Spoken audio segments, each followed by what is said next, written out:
Alrighty, welcome back. I'm the Stretch Professor, and let's go ahead and get started. Now, first thing y'all might notice right away is that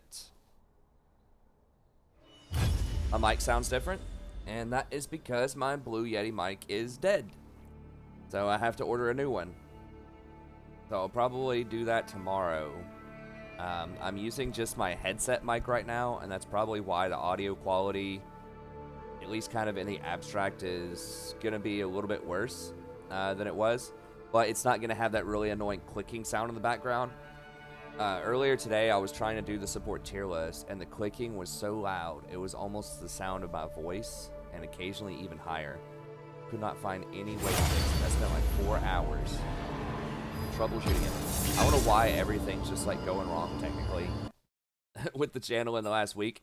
We did fix the lag issue though, I believe, crossing my fingers. But yesterday we had a 5-hour stream. I don't think we had any glitches or interruptions. So hopefully that wasn't a fluke. Hopefully it stays that way. But now the Blue Yeti clicking problem. And it's the Blue Yeti, like 100% it's that mic, because this mic doesn't have that clicking. It kind of has the slightly lower quality audio, which you would expect from a headset mic. It's from like a $30 headset. But it does not have that clicking. And I tried moving the Blue Yeti around to like every different USB port that I had. It's not the USB ports either, because this is in one of those USB ports, this headset, and it does not have the clicking sound. So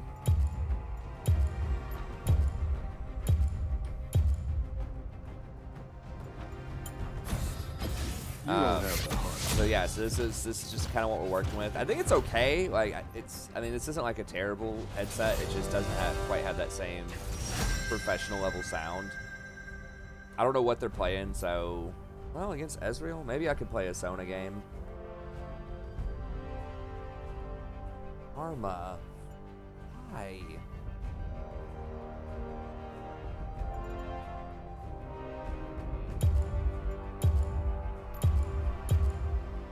Vayne. It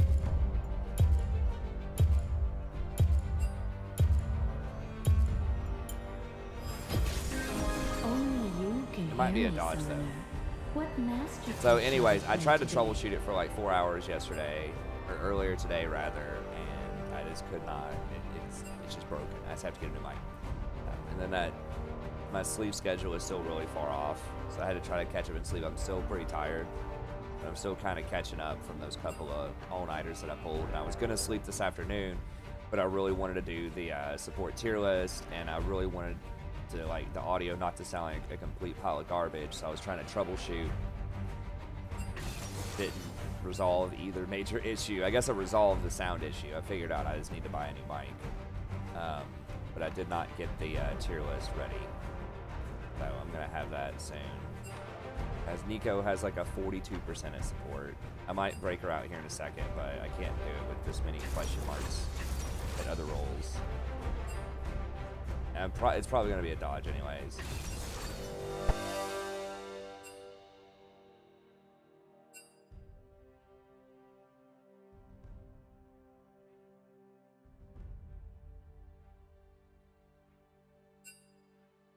I guess the guy is a Karma one trick, so we've got that going for us. Guy does play Aurelion Soul a lot.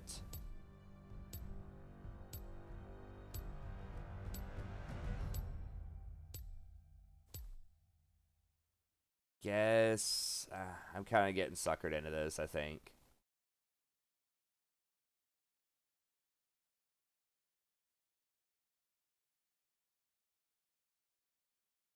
Vayne Grass Caitlyn's better than Vayne. Almost anything's better than Vayne right now. I mean, it depends on how good the Caitlyn is. I think the Caitlyn's harder to play than Vayne. That's debatable. But, I mean, with Vayne later on, you can at least, if you get to 2 or 3 items, you can just kind of auto-attack your way to victory for the most part. Caitlyn, like, you really have to position and take advantage of her early. I think that champions that fall off later, that you have to really gain a lead early with, it's not always true, but often I think it requires more skill because you can't screw around. Like, you have to abuse early and you have to close the game. You can't just rely on, oh, late game, we got late game, you know, the famous quote there. So that's what I think. I think grasp Caitlyn is okay. I had a grasp Ash off stream earlier that was actually pretty effective. Now Vayne though, Vayne is historically very good into Ezreal, so we do have that going for us. Aftershock Pantheon, huh?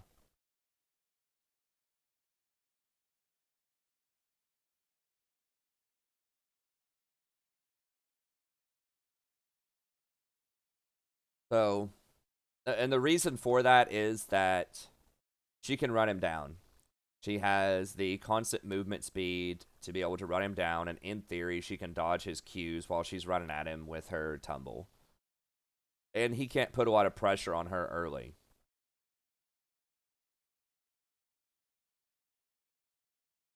Hey, what's up, Mallow? Do I always max Q on Rakan? In fact, I never max Q on Rakan. Because his other abilities, his shield and his W, are way, way better outside of the laning phase. Like, Q is really only useful inside the laning phase, and I would only ever get multiple points in Q if you're consistently winning the lane. So if you are bullying the enemy out, if you're able to force them to miss CS, if you're able to get them to take bad backs, then you can get up to 3 points in Q in lane. And I would take Airy with that and Scorch. And that's probably only if you have an AD carry that you know is going to help you harass. So if you have like a Draven or a Jhin or something like that. But I would never get multiple points in Q if your AD carry is something like Jinx or Vayne or Sivir or something like that. Maybe if you're a challenger level player where the early game matters so much and you know that everyone's going to be fighting like as hard as possible for every single CS. Like sometimes they don't even always max Q in those situations. Sometimes they just get 3 points. I think the most common build these days is 2 or 3 points of Q in the laning phase. Then max, I think people max shield and then W. But a lot of people have very different opinions on that. I like maxing W because it gives you more mobility. So you can get through the jungle, lower cooldown on your W. That's also your CC. So in extended fights, you can get off multiple Ws. That allows you to rotate faster because you can jump over walls. It allows you to ward deeper.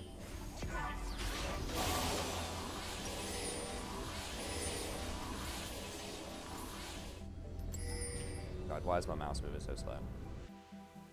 I think I changed it earlier today. Welcome to Summoner's Rift.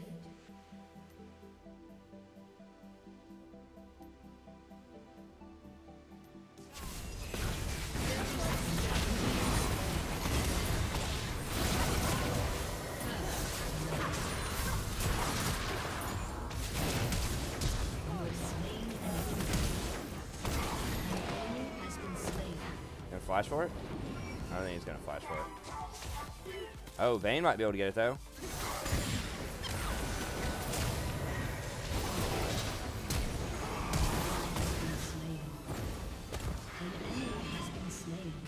God, it's getting clowny. What the? Why are people suiciding for kills?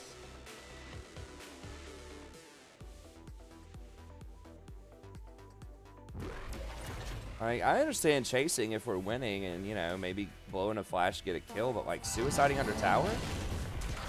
Like, you've got to know that's not worth, right? Especially because they just shut you down. Like, they get more gold just by the definition of shutdown.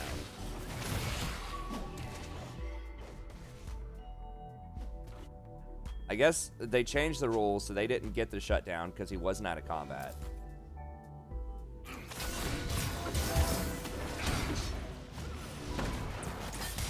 Kidding me?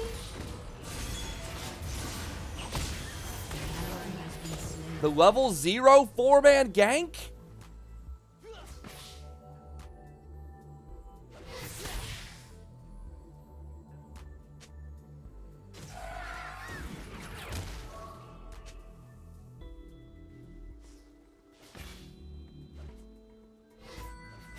Is this like what the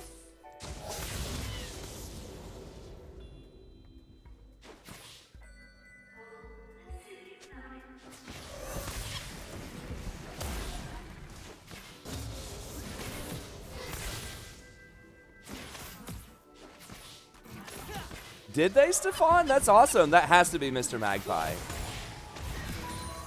I'll have to ask him about that, because I know he was going to that.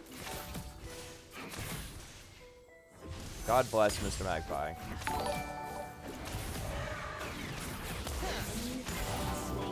Hey, thanks for the sub. I appreciate it. Thank you, Ewan.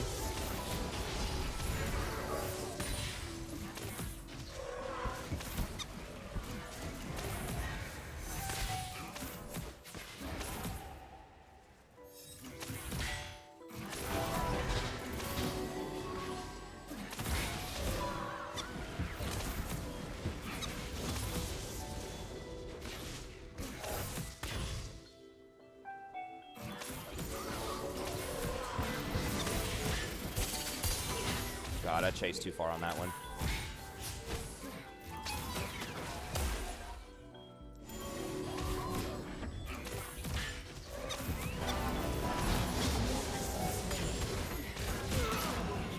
Nice. Okay, good. That is exactly what we needed. Hey, thanks. Thanks, Mike. Yeah, as always, especially, you know, I never say if it's your first time on the stream, just like it automatically, because, you know, try it out. But particularly if you're here all the time, if you're here every night, I know every stream after the replay goes through for like 24 hours, there's always about 1,000 people that watch, and we usually get like 50 likes. And I really appreciate all the likes, but it's got to be more than 5% of the people, because everybody comes out every night. I hope people aren't just coming out every night and not liking it. So if you do come out every night, I know it's annoying to log into Google sometimes and all that stuff, but if you do come out every night and you do enjoy the content, the liking really does help. It not only lets you know when I'm streaming, but it also lets other people find the channel. It tells Google and YouTube that we have quality content. Then that way when they go through looking for a good support tier list or looking for a good, you know, guide for Nami or guide for Sona or something like that, then they'll be able to find the channel. That's the big thing. And there's not a lot of good support content out there, or just a lot of really thoughtful league content. Unfortunately, there are some, but I think there's so many meme, you know, clickbait content out there, and that's fun to an extent, but for people that are really trying to get better, or people that are just looking for a non-toxic, chill, you know, gaming community, right? It can be hard to find that. So I think this channel offers a lot of unique things that a lot of people would enjoy if they just knew about it.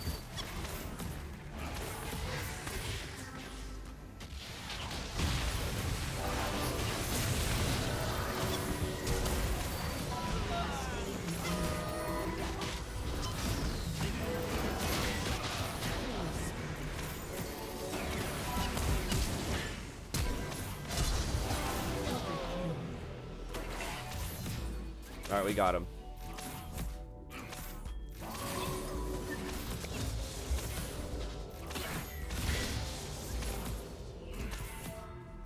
I really want that cannon minion. Or at least the gold for it. Okay, I'm coming. In here, take one of these dragon hits first. Maximize my W usage.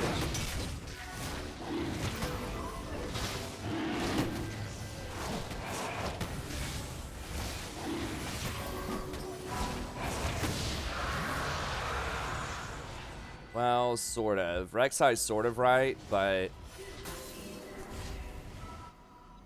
sort of not also. Like, you need wave priority so that they can't rotate over to kill us at the end there. Man, I'll tell you what, speaking of, like, tier lists and stuff, I try to find other good tier lists to research out there for everybody. It's not up yet, Craig. I was trying to fix my mic. What's up, dear?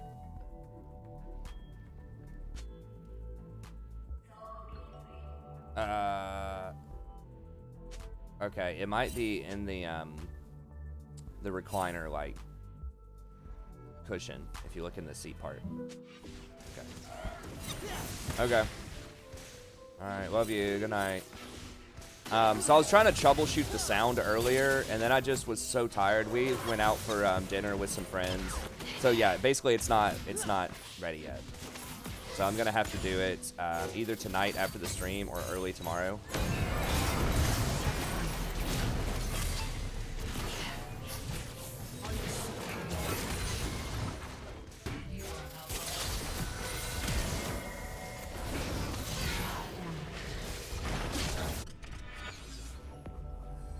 Get him? Oh my gosh. An enemy has been Okay. slain. Double kill. Nice.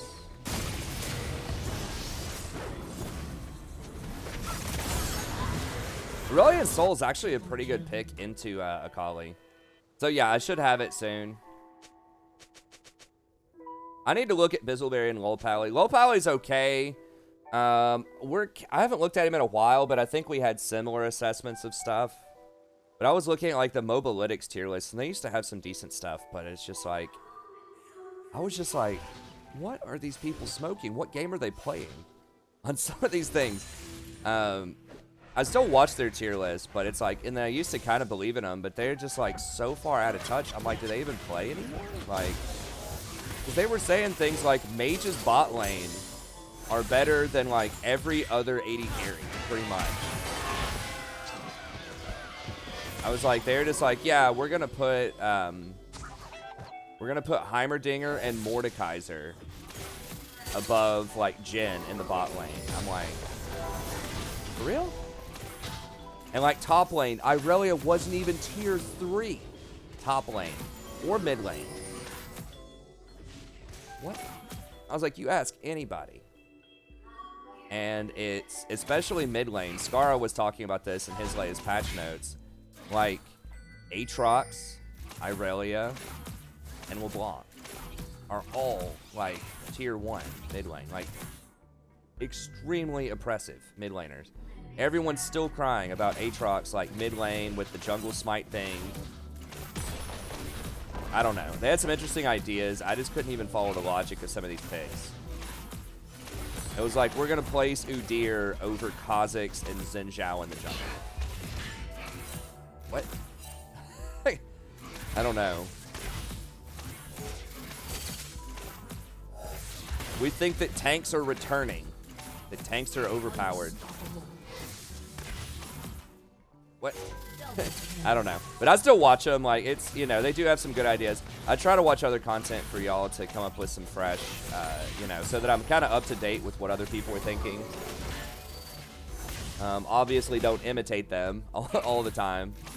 But, you know, I just try to be as informed as I can be. I did see that Zillion's been on the rise lately in win rate, and I'm trying to figure out, like, what's up with that. I mean, I think having the move speed to close the gap to kill some of these poke supports like Lux and Xerath that are getting more popular could be really helpful. I've always just thought that champions like Lulu are better than Zillion, but maybe Zillion's really strong right now. I don't know. Okay. I'll have to check out Bizzleberry more. I think I've seen his stuff like once or twice, just recommended, but I'm not super familiar with his work, so I'll have to check it out. I do like a good British accent, though. I think he's from UK. I guess UK would be the appropriate terminology these days. I don't think it's going to change a lot either, honestly. Fail shot.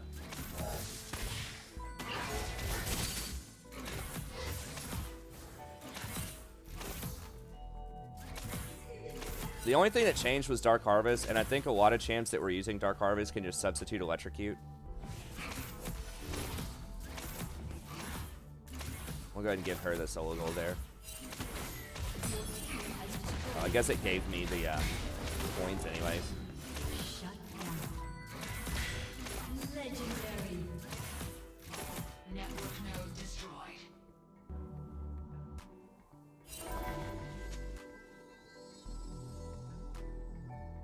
It's dangerous pathing by Vayne. Pretty dangerous. Actually, I was going to put a control ward on that, so I shouldn't have wasted my normal ward.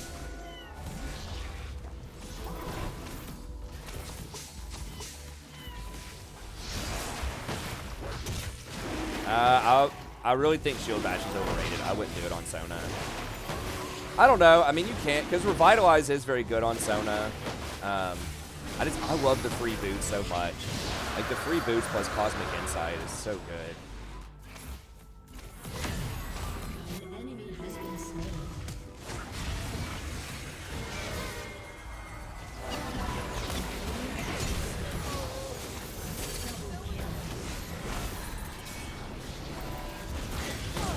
This Vayne means business. This Vayne's playing very, very well.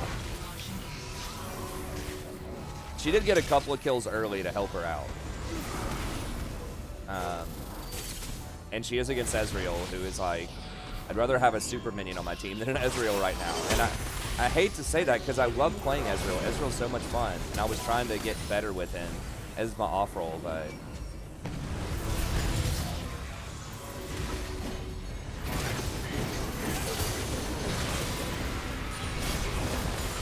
I don't know about taking that ult there. That Aftershock actually does give Pantheon quite a bit of survivability, to be fair, but I think it does hurt his damage a lot.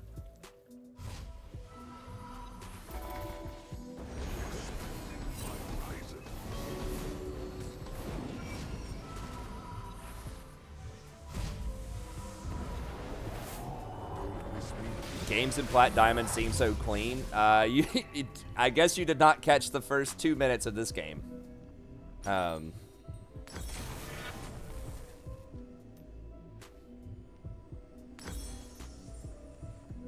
But thank you.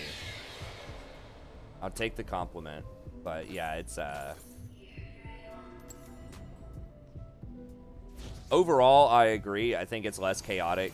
Probably every time you rank up, it gets a little bit more organized. People know macro a little bit better. But people still throw. People's like he's trying to throw, fighting over a blue buff that he doesn't even need. He's Vayne. So people still just see stuff and want to fight, but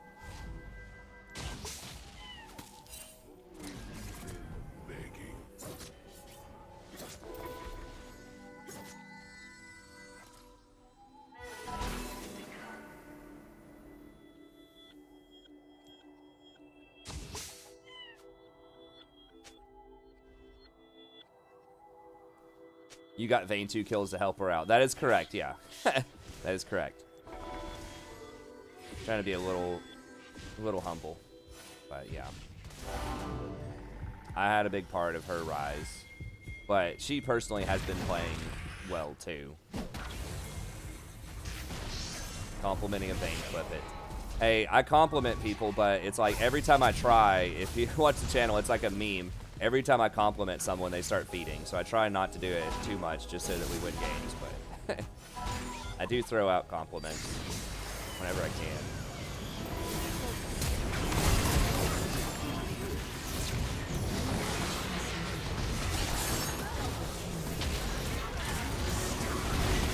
I'm especially likely to throw out compliments for champions that are usually not that good.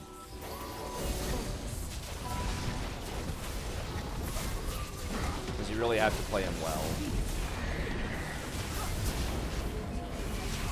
I mean, just because this Vayne is playing well, that doesn't mean that I think Vayne is a good champion. It just means that this Vayne is playing well enough to make her good.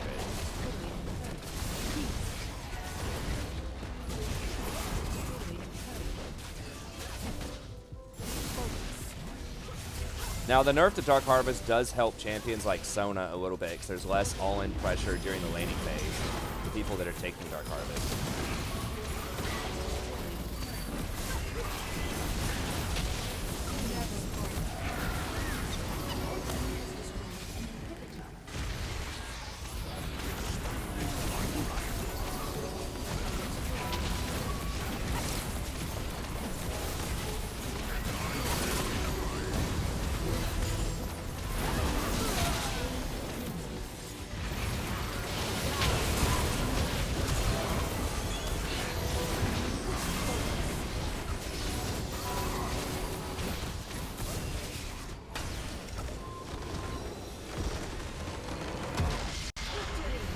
Super silly. I haven't really watched All Stars. Hopefully it's cool. Yeah, she's pretty good, except for getting caught at blue buff. fighting over blue buff, she was pretty solid with her rotations and sort of game sense. Vayne main or Smurf. Actually looks like a Blitzcrank main. It's like 46 games is Blitzcrank, 53 is Vayne, or 45 is Vayne, 44 is Jax, 41 is Warwick, 39 is Vlad. Kind of all over the place, honestly.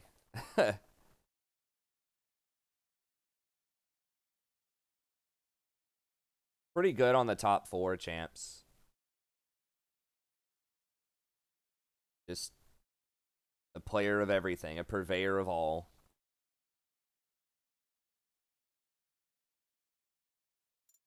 Yeah, Leona is very good. Against enchanters for sure.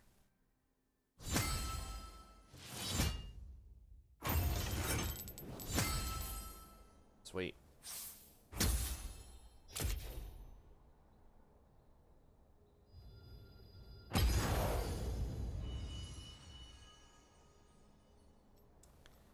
Well, I wouldn't call her busted. I don't know. I think she has to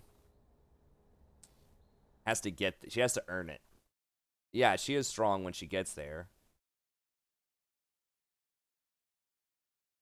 Maybe. I mean, they might just play different champs all the time. What are these tokens? What are these for? Snowdown token. Do I have missions for Snowdown? Oh, I have to...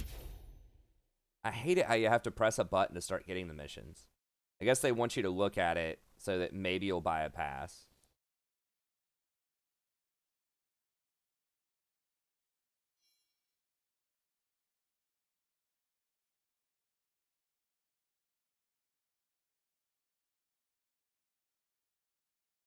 Destroy 20 towers as a team. Huh. Alright, let's grab this.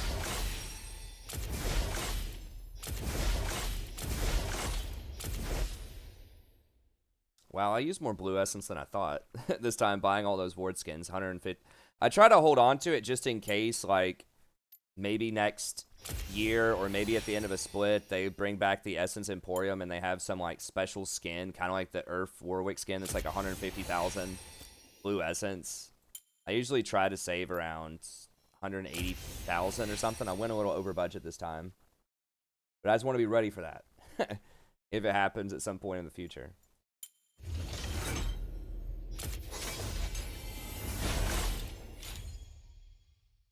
That's actually pretty sweet, because if they made a couple of tweaks to Lissandra, maybe you could play her as support. I tried her as support. And that's a really cool skin on her, so... I can approve of that message.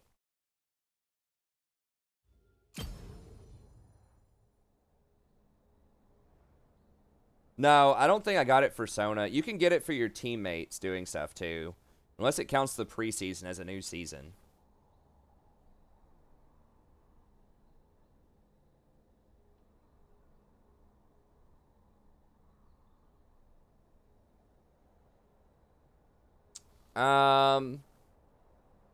Vel'Koz is probably... He's a niche.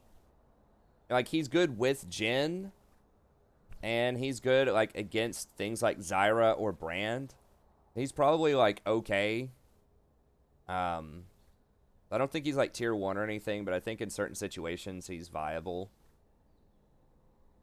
Why are all Draven players toxic? I don't think they are, but people who play Draven probably have a larger than usual ego.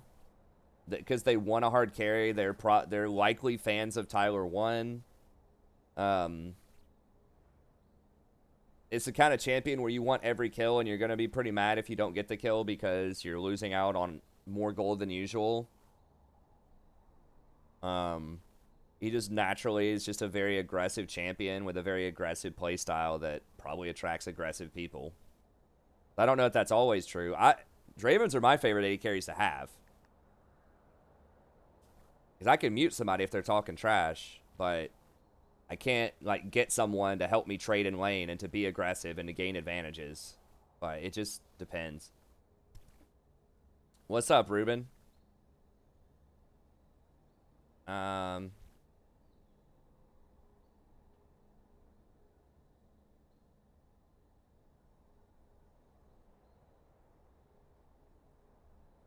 No, I don't have. I just naturally I don't have a special account from Riot. I'm not big enough to be like, I don't think like a Riot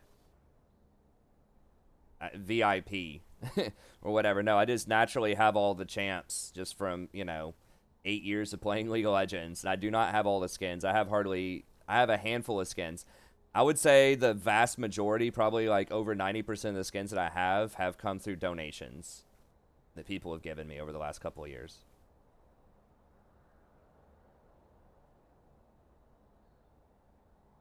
Okay, thanks, Failshot. Thanks for coming out live. Sorry I saw that. Yeah, it's the same people, Evan. Evan's like, there's already 3 dislikes. There's usually like 3 to 6 people that just come out every single night and dislike. Probably someone that we've banned for being racist or, something like that. That's just, unfortunately, it's always going to happen. I think there are every stream probably like 30 to 40 guaranteed people that just love the channel every time. Some people don't even watch the whole stream or even watch any of it. They just log in to like it. So we have like, I try to look at it that way. We have like a guaranteed like 30 people that are just going to log in and like it. And then there's like 3 guaranteed haters. And then it's up to everybody else for the rest of the results. Let me just grab a water really quickly. And I'm just going to grab a nutrition bar because I am still a little on the hungry side. We went and had dinner somewhere, but I don't know. My sleep schedule was so off. I just wasn't really that hungry at the time.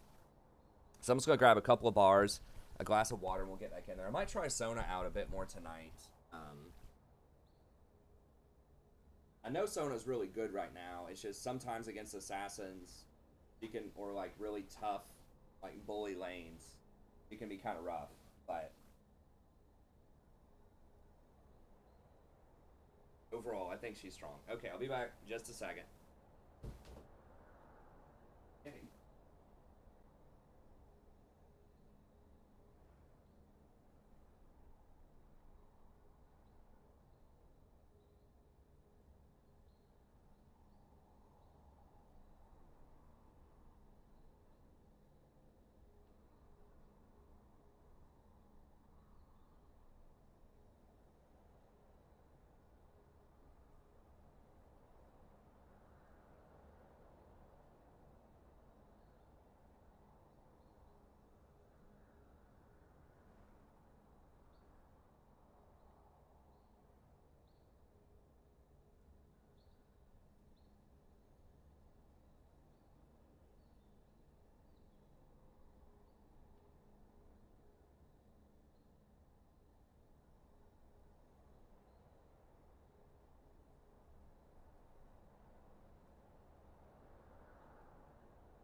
And we're back. Okay, let's go ahead and cue it back up here. What do you guys think of the mic? Does this mic sound okay? I know the quality's not probably as good as the other one, but hopefully it's alright. Oh yeah, I forgot to do the commercial. Hey, thanks Paimon, I appreciate it.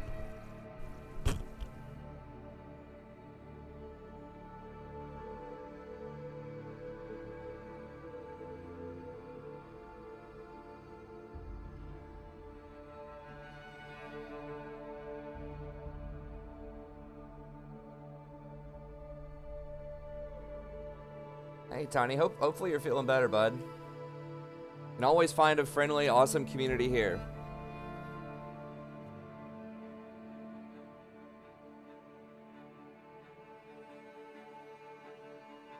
Okay, you guys actually like the mic? I mean, maybe I don't need to drop 150 bucks on a new mic if this sounds okay.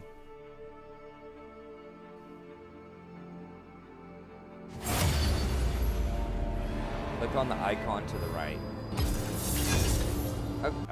Okay, I'll try it out after this.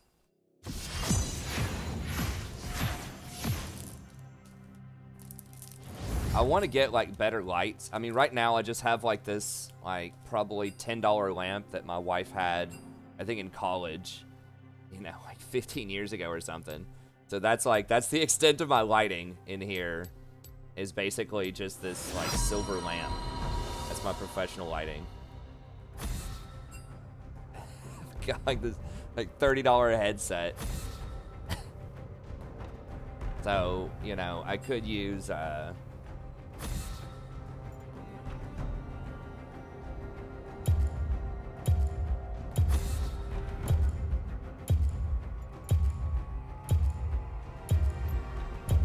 Irelia, Lucian.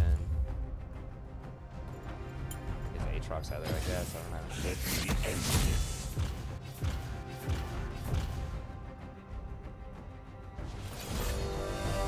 Yeah, I think about 50% of the viewers are United States, and then after that, it's kind of spread all over the place. I think like UK and Germany are the next two most populous places, and then like Canada's in there too. But I think it's like about 50% US and then 50% international.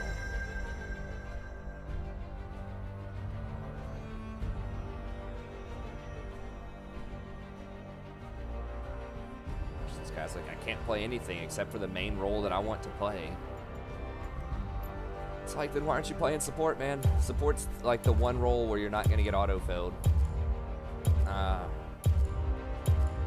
Look at Summoner again. This one might be a dodge.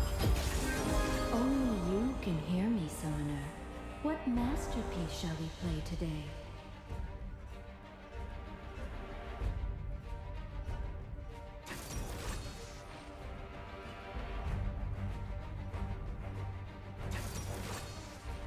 Portugal. America, yeah. Welcome from Portugal. Yeah, there's it's a pretty large. That's one thing that was really cool when I started the channel, is I didn't think that there would be that many like international people that would watch my stream, but they do. So it's great. It's people from all over the place. That's part of why I like streaming a little bit later at night.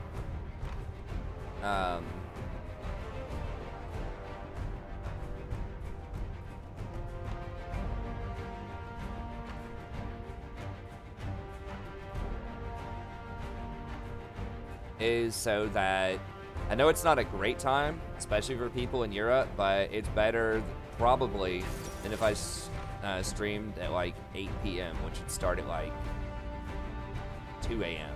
or something over there. So I don't know. It's impossible to have a time that pleases everybody in the world, but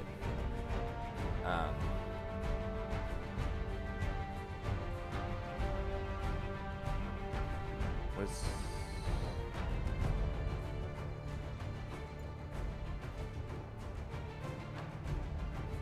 okay. Wait, they have like Nidalee 80 carry? Something like that?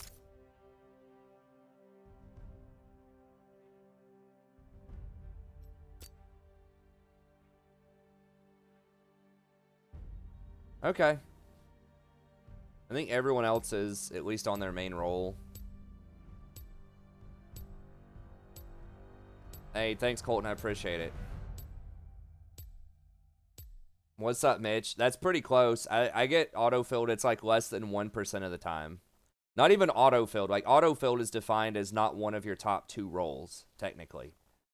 Just getting your secondary role, I think, is not often considered autofill. But even not getting support, less than 1%. That's one of the huge perks of playing support, is that you just don't get other roles most of the time. So yeah, it's like less than 1 in 100.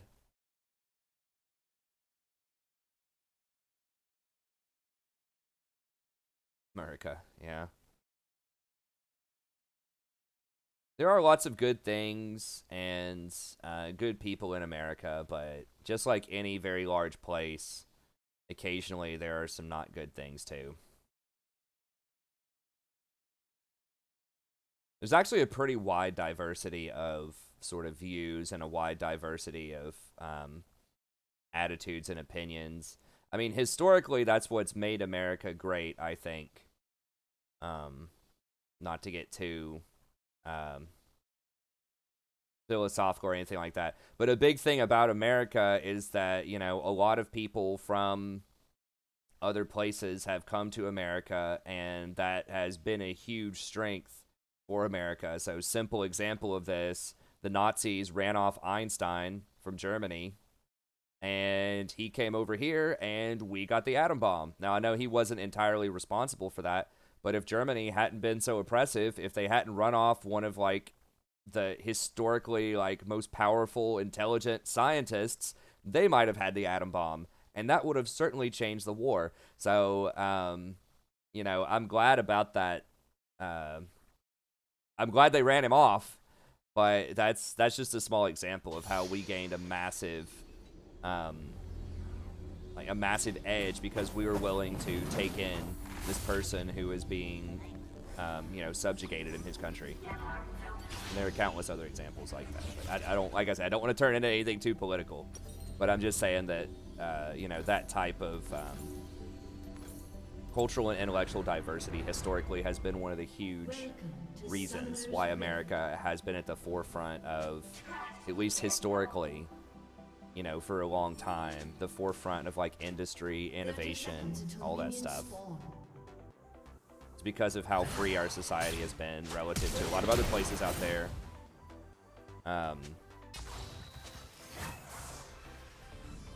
That's given us access to a lot of other people. A lot of intelligent people, you know, especially in the last 70 years or so, because of our university system and like all of our resources at top research universities, you know, we've gotten a lot of people have come over here and contributed a lot of technologies and a lot of innovative research and stuff too. So anyways, I just said that mostly in response to America because I know that's become kind of a meme recently, but promise America has been cool for a very long time.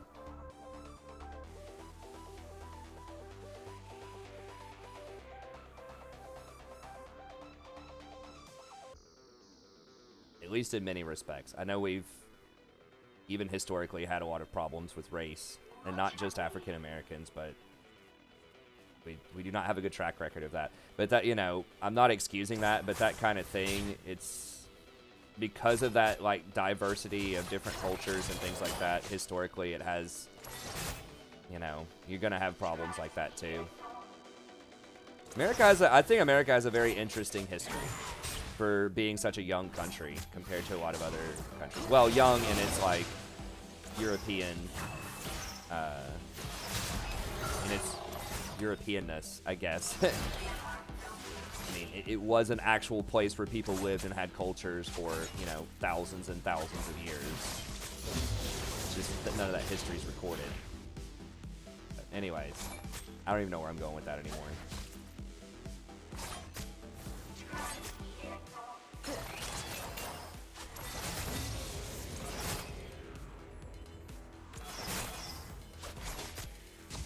Main thing I just wanted to get at was I don't know what the news looks like internationally, but at least even the news in America kind of paints America in a certain light these days. And I just wanted to stress that there are a multitude of voices still in America that both approve and disapprove of all sorts of things that are going on.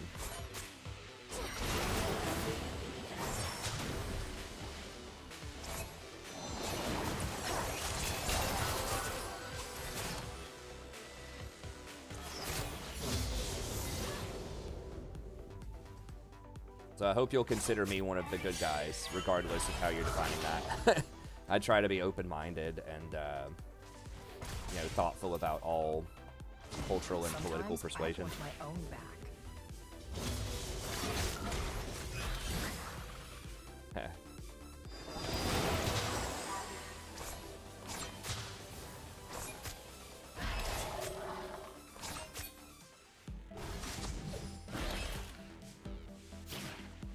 I'm not trying to say that any particular side is wrong on any certain issues. I just think that sometimes I think it's undeniable that the perception of America in the international community has been hurt in recent times. So that's the only reason I was trying to add a little bit of extra nuance to the America meme.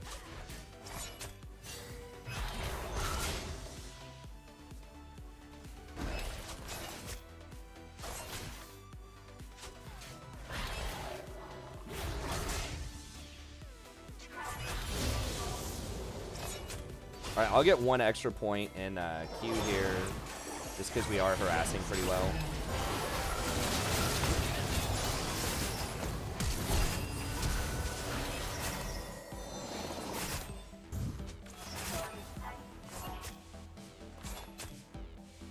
Okay, so she healed and flashed, huh? Okay.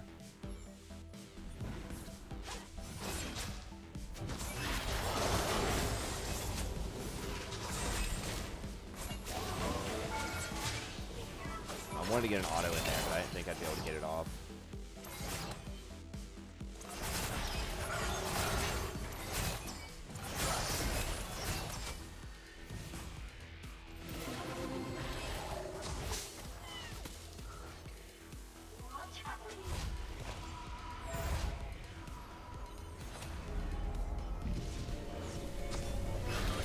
Strategy Patriot, that's right. I am a patriot, I think, in the, like, the, hopefully what I would consider to be the true sense of it. I do want the best, you know, for America. I do believe in America and our system here. I'm definitely not a hater of America. I think America, you know, like I said, historically is great. I think there are definitely some things going on right now that I don't like, but I think you could ask any American citizen, are there things you don't like about America right now? Sure, regardless of your, you know, political spectrum. Yeah, I believe in America. I think America overall has been a good force throughout its existence, even though in current times and in previous times there have definitely been some shady dealings, both domestically and internationally.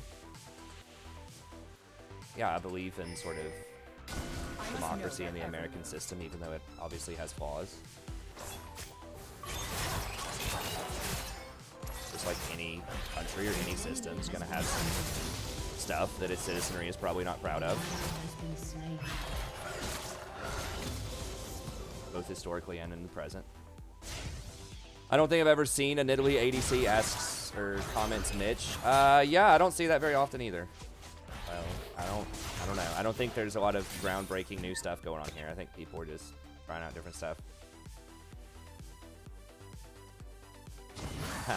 Sort of.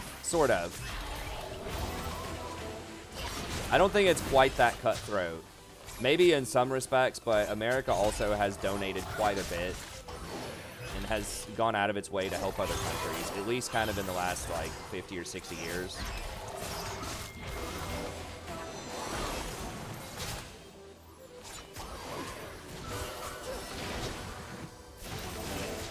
I'm trying to soften them up a little bit if the bonk comes down here.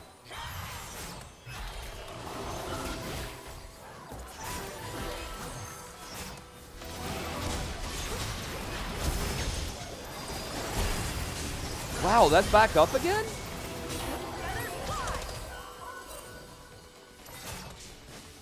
Oh my god, what the hell is the cooldown on that? I guess my Ignite's back up again. It does have a really short cooldown. He might flash, so I gotta be ready to flash.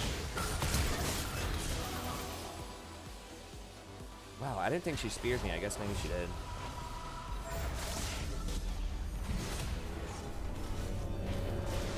Sort of, Jolty, sort of. I mean, I don't want to get too political. I mean, I think, for example, sending lots of help to somewhere like Nigeria or Somalia or places, I don't think we have, like, we aren't getting resources out of them, you know? I don't think. I mean, we are getting political favor. Like, if you want to get really, like, deep in the tank, you could say, well, everything's just for political favor and stuff like that, but I really don't think that's true. In some cases, yes. But I think that's genuinely, like, that a lot of American people feel it's their obligation to try to help people.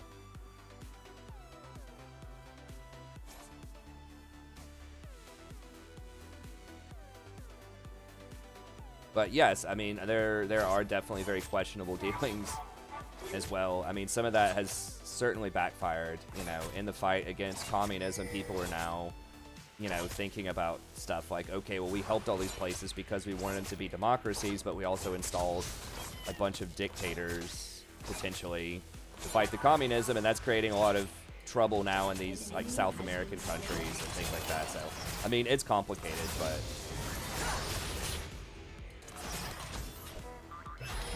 But at the same time, we don't know, like, what would have happened. We know that places that adopted the sort of the communism or socialist aspects of it, such as Cuba and I'm blanking out on the name, Chavez Nation, northern South America, has been having a lot of problems too. So it's all very complicated. I think there are lots of different sides to a lot of things, but I think by and large, America has helped a lot of places, despite some of its shortcomings. At the very least, I think the intention has been to help. We didn't have to go over to the World Wars.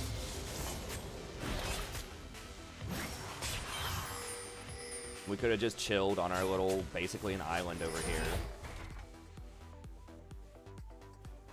Sort of another example.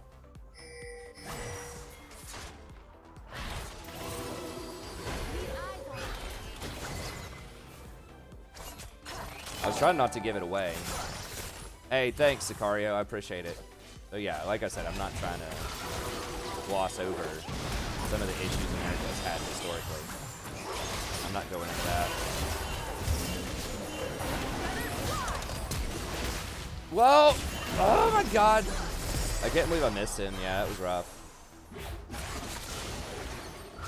They're getting political up here. Venezuela, yeah. There we go. I don't know why I was blanking out on that. I'm not trying to get too political. I don't even remember why I went on that thing. I try to stay away from politics on the stream. That was a fail. I need boots. There we go. I'll go ahead and grab that. Make America great. I agree with that sentiment.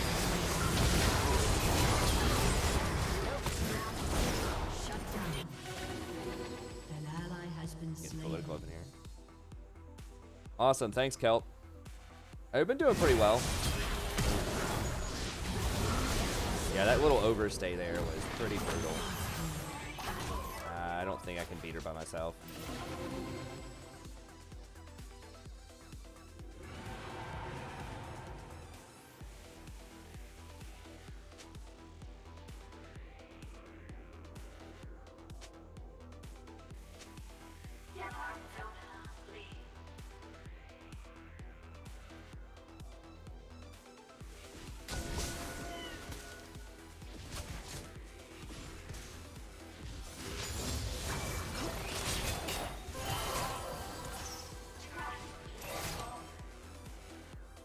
Would have been nice if I did hit the Kench with that. I think I was just trying to hit too many people with it. I just ended up throwing it in the middle, not hitting anybody.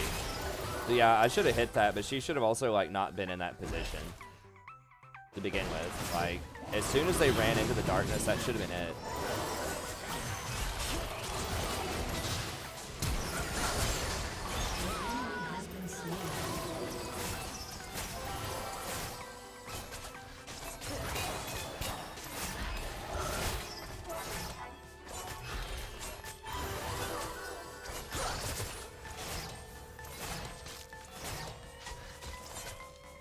We don't know where Kench is.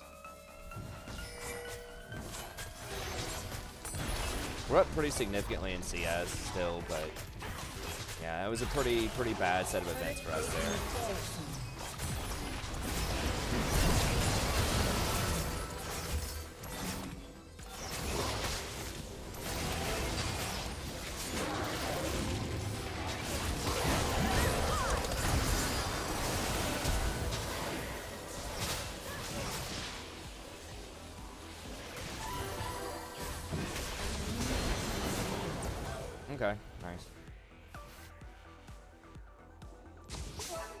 I'm not gonna go for that.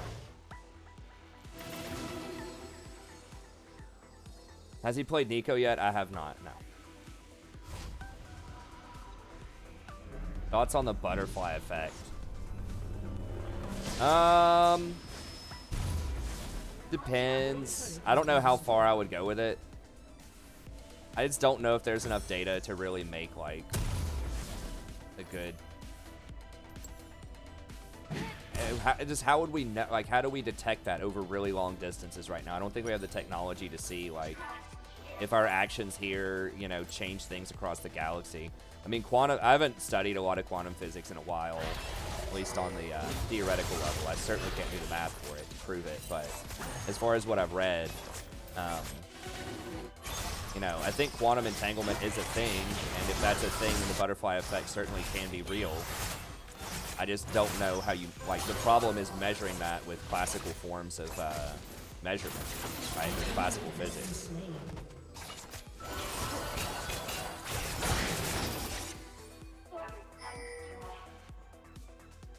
So it'd be, it makes sense to me that it would, you know, in the quantum realm, certainly, that something like that would apply.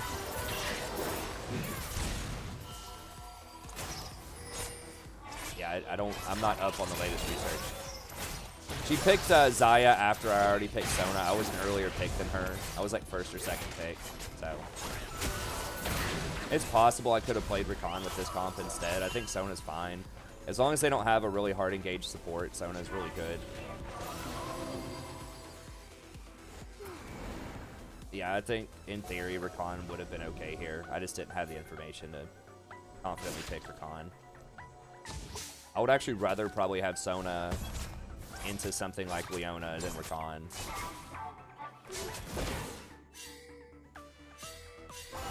Even though I think that...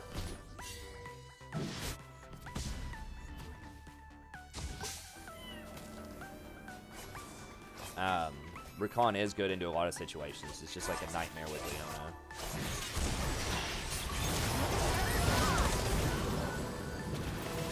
We lost vision, which is why I didn't ult there.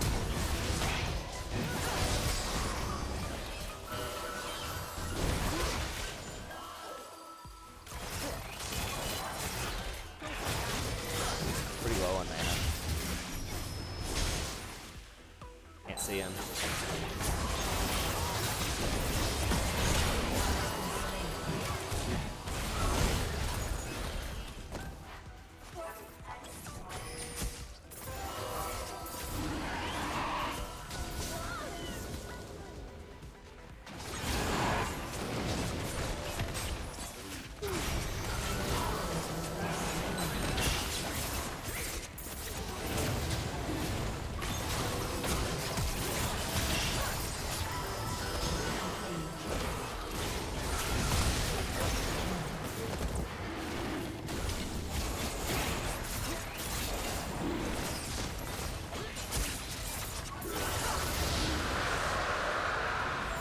I had to really try to be careful with my mana cost there.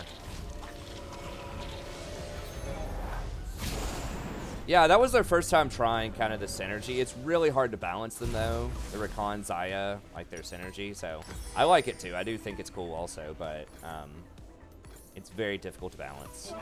I think they've done a pretty good job with Zaya Rakan. But yeah, the question is always like, can the champion like feel special and like additionally powerful if you get both of them while at the same time not being too weak individually? So if there were too many interactions like that that you had to try to like very specifically devote extra time to balancing, then it could be a strain on their resources. They already have a hard time balancing the game with really obvious stuff like Irelia and Aatrox. So it might be a little too difficult to pull that off with champs, but I do think it is a cool thing to have those kinds of special interactions, but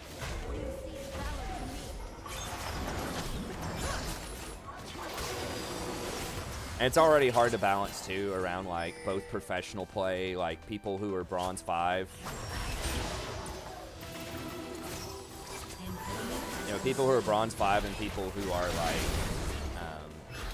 you know, like teams at Worlds, like the top professional teams. Eyeball in the grass.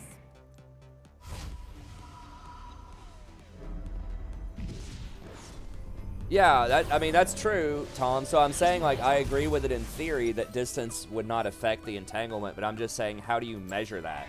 Like, how do we go to the other side of the universe right now and decode that information and measure, like, whether it works or to what degree it, like, does or does not work?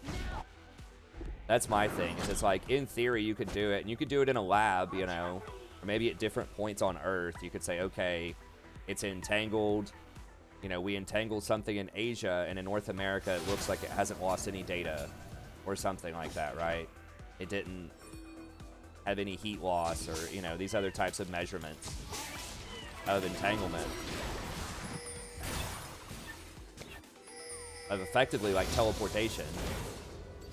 But then, like, how would you do that across the universe? I mean, I guess you could extrapolate and say, well, if it works at this distance, maybe it works at all distances, but I don't know. Sounds cool.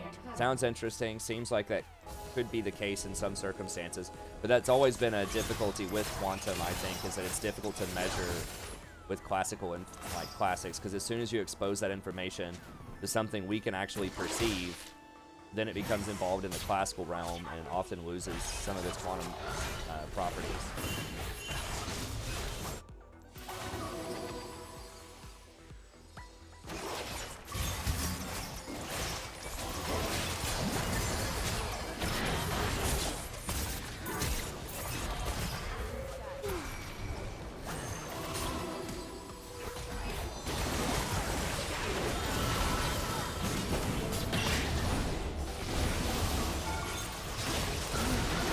Did we not kill her for real, though?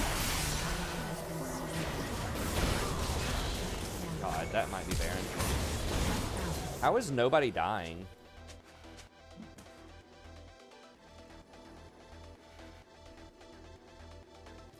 I think every single one of them used, like, every summoner they had.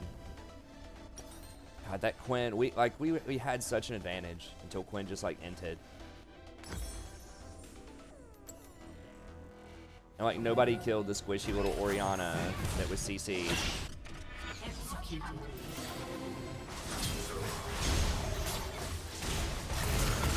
Oh, she's going, like, tank in Italy. I just noticed that.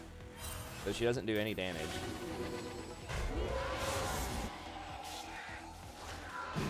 Dude, their team comp is so bad. If we lose to, like, Jungle Tom Kenshin, tank in Italy, like, 80 carry, I'm gonna be real sad about it.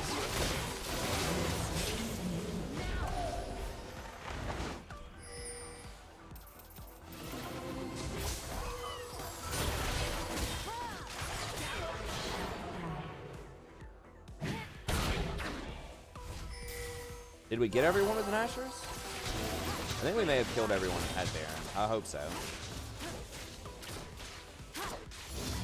Okay, yeah, I'm not too up on it. Maybe they have found a way to verify it. It seems like it's a tough problem, but... What do you see up there? Yeah, I'm not too in the know about that. I know that stuff is changing, like, really dramatically, what we know about quantum and a lot of these other sort of, like, newer age technologies. Oh my god.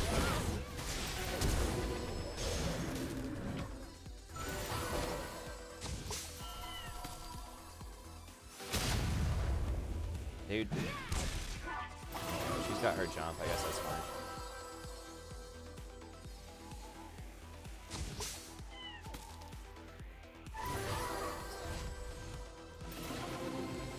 Damn it, they still have Baron. The Orianna didn't die with it.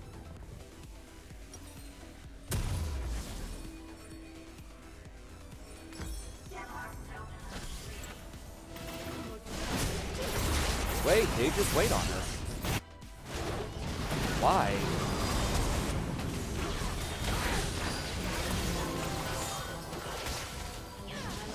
Wait, how did Zaya die?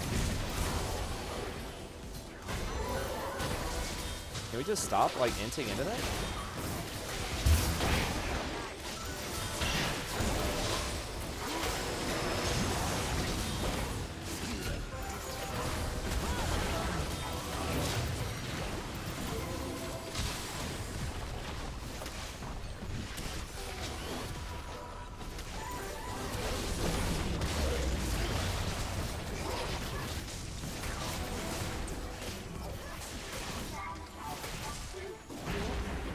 Like, I have no idea why she just wanted a 1v5. Like, all we had to do was just not 1v5. Just wait on 5 and we win.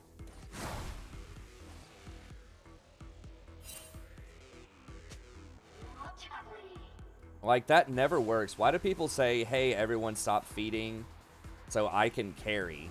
Like, no one likes to be thought of as carrying. Everybody's, or like, as getting carried. Everybody's ego's too fragile for that.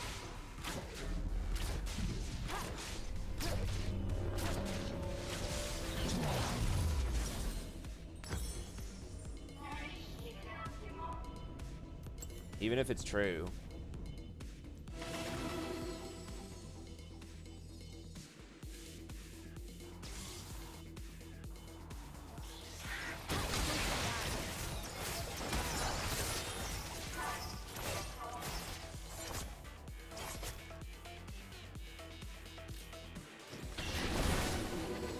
Sona is feeling really good in this meta right now, though. Oh, alright.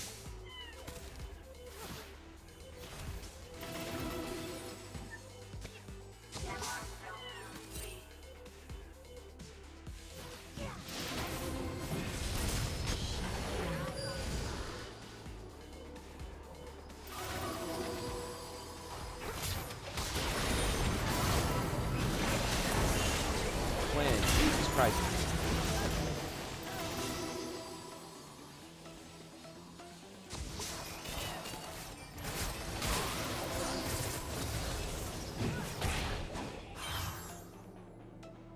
Quinn is so bad. They have like no damage. They just kind of have to hope that they cut us off. Like, that's really their plan.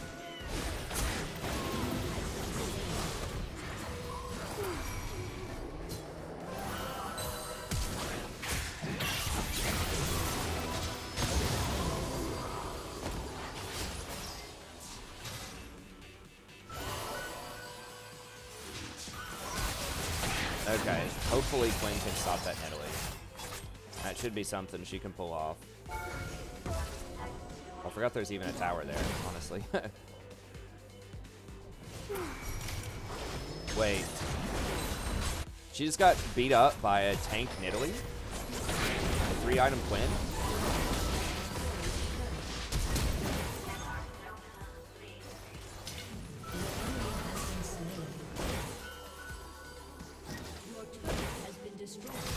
That champion is so worthless.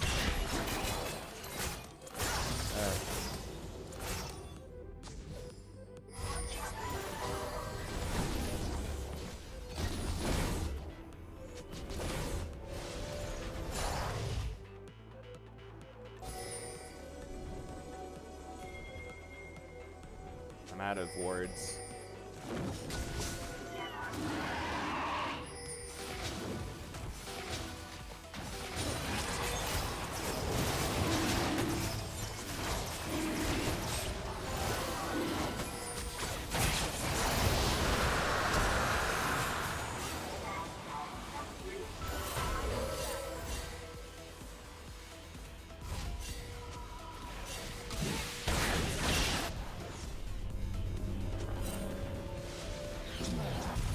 I need wards anyway, so I have to back for that.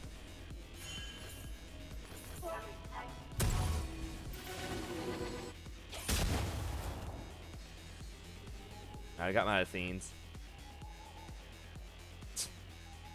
Well, that's one side of the coin, Jolty. Or some people on our team are having an excessively bad game.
Give me, because I need the mana.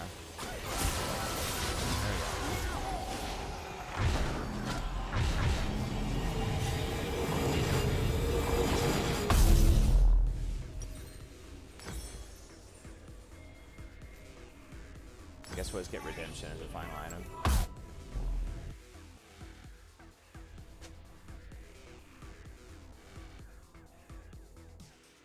Well, now she's getting some AP. I mean, it can't, like, her spear, like a long-range spear, plus her tackle, or whatever, her lunge, can one-shot people. Squishy champs that have no magic resist. I mean, she gets more damage by level in spear.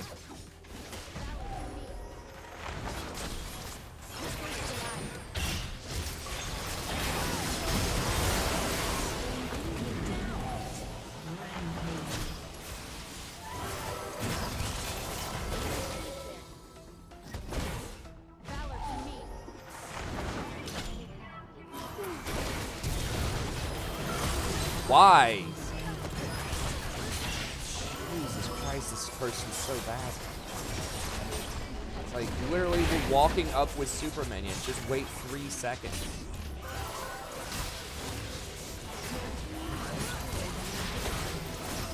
I think we should just back up.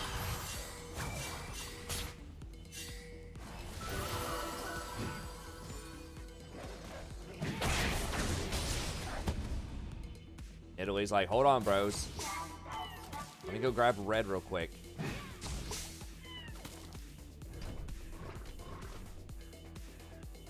They might just run it up middle and go for, no, they're not. Okay. But they might try to run for our inhibitor. We win every 5v5, I'm pretty sure. Like, it's just so hard to overcome Sona. Unless they burst me out early, it's just going to be hard to kill people. And if they try to rotate, either Eve or LeBlanc is probably going to kill him. So Italy's over there getting scuttle while we're pushing into her base.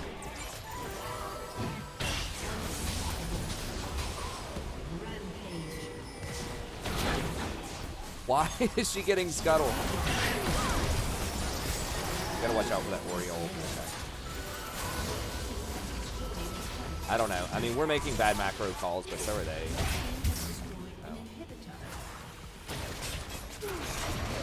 Or whoever it was that was down there getting like the dragon scuttle while we're sieging the base with Baron. Alright. Yay, victory.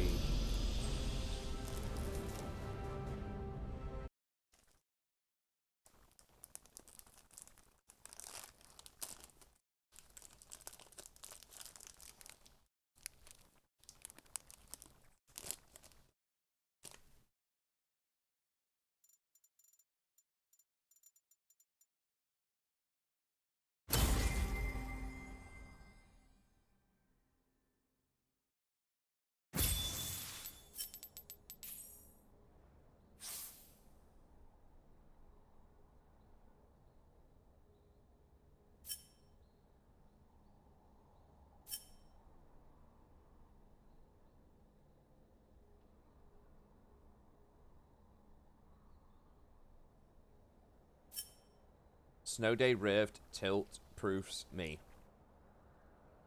Thanks, Ruben. I think she was going Death Cap, which doesn't have a lot of synergy with anything else in her kit, but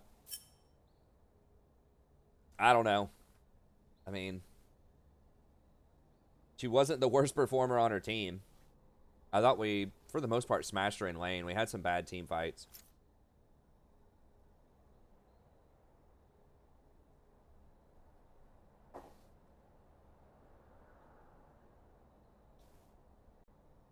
Alright. That is the music from the Sona skin. This was a gift from Dylan. Very generous patron of yore. Dylan also got me the second monitor here. He probably bought like 10 coaching sessions. He just donated a lot. I mean, he was one of the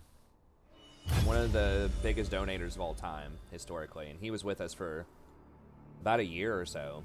It was really sad to see Dylan go. He went back to playing World of Warcraft. That's one thing that I kind of... I mean, that may have happened anyways, but...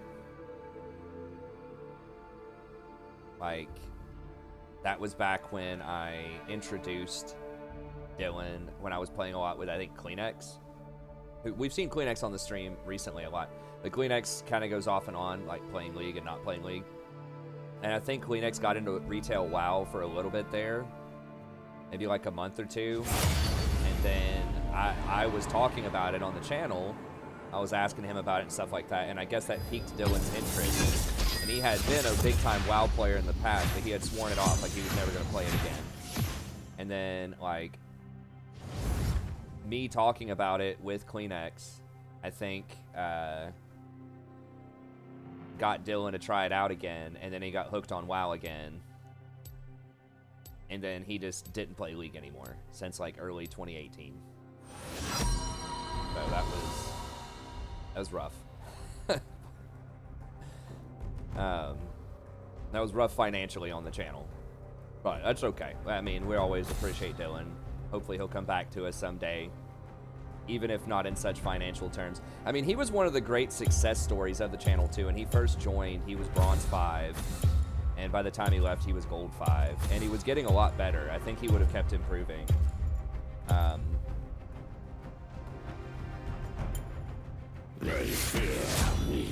And he was just a really nice guy. Like, he was a great influence on the channel. He was a lot of fun to hang out with, to play with on Viewers Night. I mean, he was just all around, like, really good. He had, like, I remember in League of Legends, he said he had every single skin in League. And he was Bronze 5 until he joined the channel. Like, that's how much he was, like, invested in League. Yeah, I played WoW too, and it can definitely be very all-engrossing and all-encompassing. That's just a danger you risk whenever you talk about other games, or whenever you, like, try to collaborate with other creators, potentially, is that, like, some of your audience might go play those other games, or they might, you know, watch more content from that other creator. But I mean, I'm still going to talk about other games. I'm still going to promote Kleenex, you know, if he's playing with me, or Roach. I'll still give him a shout out on their stream or something like that. But that's always, like, a very real risk. That's why I've had some people that I don't know very well that'll, like, contact me. Let's do Sona again, because I'm kind of on a roll with it. And, like, hey, man, do you want to collab and do some stuff? It's like someone with, like, 1,000 subs or something. I'm like, I can't do it, man. It's too much of a risk. Like, there's not much upside. And that's why I wouldn't, you know, that's why I would never ask somebody that has like 500,000 subs or something if they want to collaborate with me, because it's really not a fair question. Like, it needs to be people that are kind of in the same ballpark of influence to be like a fair exchange, I think. But I've heard the new WoW is not that great. I might try Classic WoW. We'll see how much time I have. Oh, this is that one-trick Karma again. He did okay in the last game. I don't remember precisely what was going on. Has Hero, like, played, what's her name, Nico, at least once? Yeah.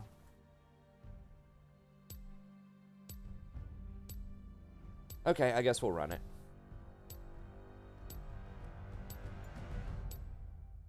Yeah, Sona's feeling good.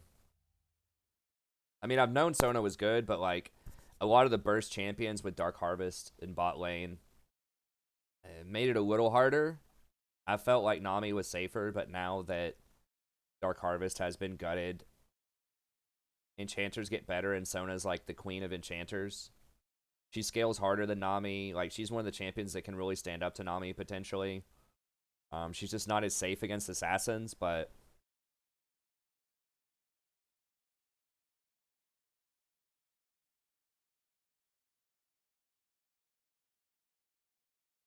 I haven't seen a lot of Nico. The Pirate WoW expansion. Which one was that? Is that the new one?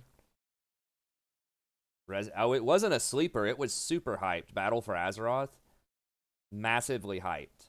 A lot of people really liked it at the beginning, but it's just too easy, I think, is what a lot of people have been complaining about. Like, the questing's too simple. There's just too much, like, loot that's just thrown at you. And a lot of it's RNG with, like, the crafting and Titan forging or whatever it's called. Like, a lot of games are in a bind these days because gaming has expanded more and more to not just be, like, a hardcore player base. But it's expanded to casual, like, more casual players that don't spend as much time on gaming.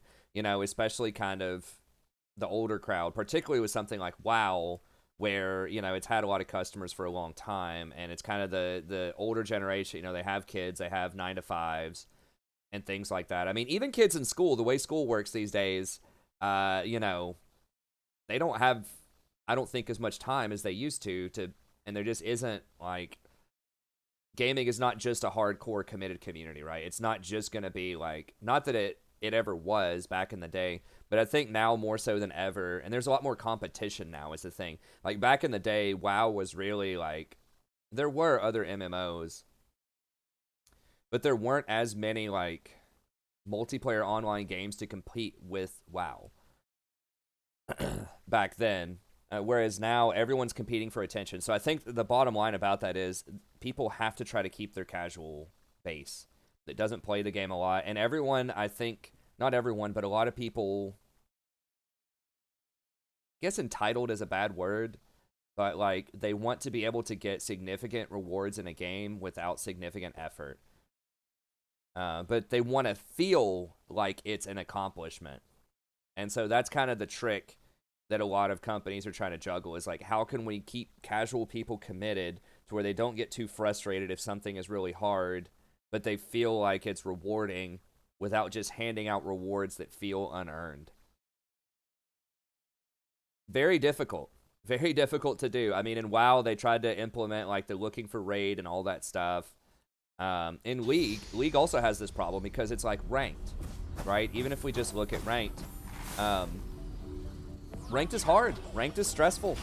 And, you know, you have to play the game quite a bit if you want to get a good rank. Just like anything that you do in life. But a lot of people don't have all day, every day to play League. And so how do you keep people invested and interested in the game when...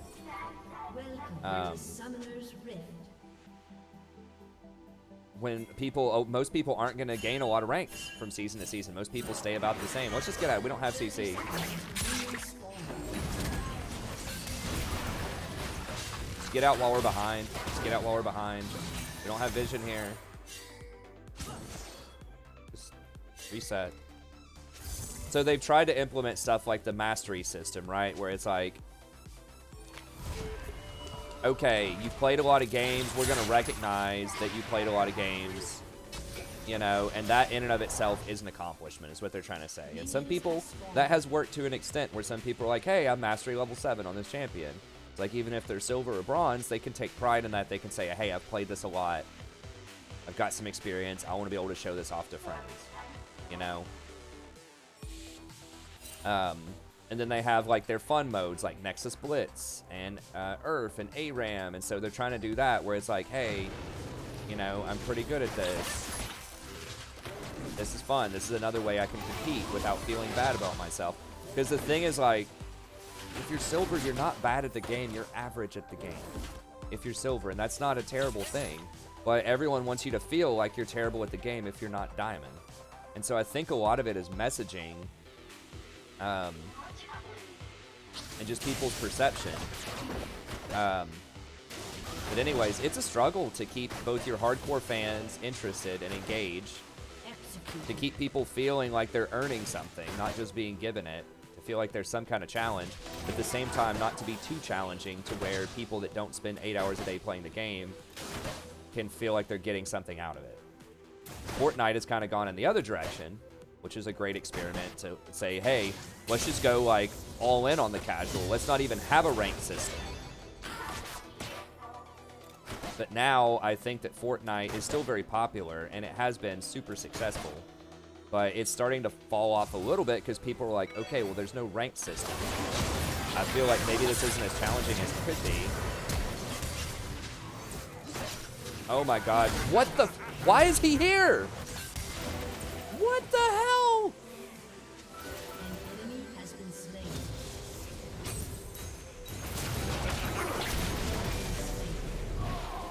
You have slain an enemy.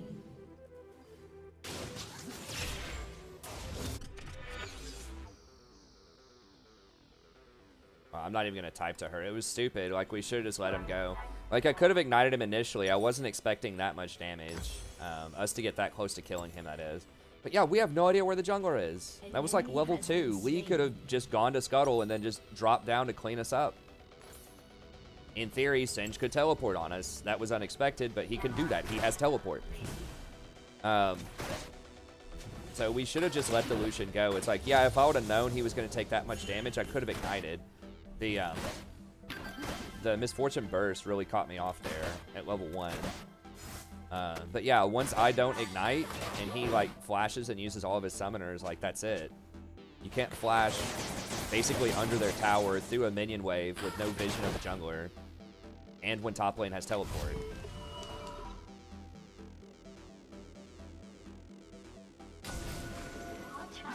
It sounds different, OG. My my more professionalized mic died. I talked about that at the beginning of the stream, so I apologize for that. I think it sounds better than my mic did. The mic, there was so much of that clicking and echoing. I don't know if people have noticed that over the last couple of streams, but it's gotten like a lot worse. And I could not even record my my patch or my tier list video today. I tried even putting like some soft jazz in the background, the tier list, like some copyright-free jazz, just to cover up the clicking, but it was so bad that it was just like not even possible. Like in game, I don't think it was as noticeable because you have the in-game sounds, but it was getting really bad. So I think it's just faulty wiring, or just something like broke in the mic. It was a Blue Yeti. I'd had it for 2 years with like very heavy usage, so yeah. So I'm just using my headset mic, which is not meant to be kind of a professional mic for broadcasting. It's just meant to like yell at people in Call of Duty or something. Oh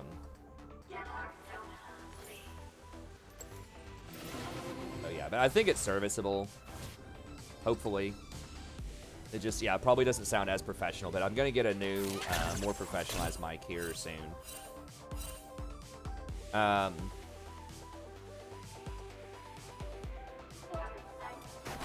Yeah, I agree. I think the story is a big problem. I mean, I haven't kept up with it, but this is what I'm hearing about people. I still, like, track other games that are really popular to an extent.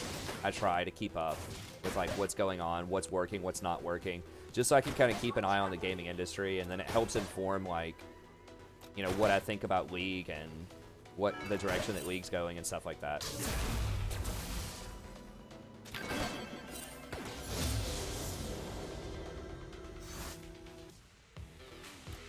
I'll get one more point in Q because he doesn't have Vamp Scepter yet, so I might be able to put up some... Oh, God. Woo. That was really scary. I almost screwed up there trying to harass Lucian for that CS, because if Pike hooks me and I don't have Black, I'm dead, so... I'm going to go ahead and switch over to my more chill music here.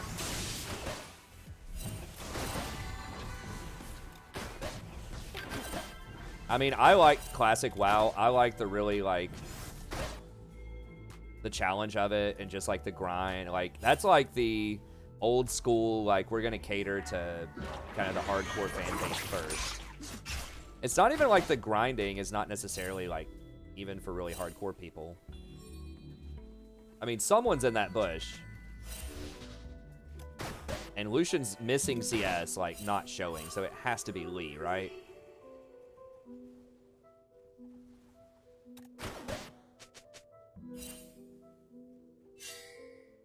Oh, there's Pike. Are they still in the bush? Sona doesn't have any way to bush check, so... this is, like, insanely suspicious. There's Lucian. Is he still... okay.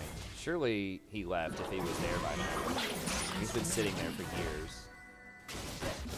Or Lucian was AFK. I don't know. Something went into that bush. When Pike hit that relic proc, the heal ran into that bush. And if it was Lucian, then he was missing a lot of CS.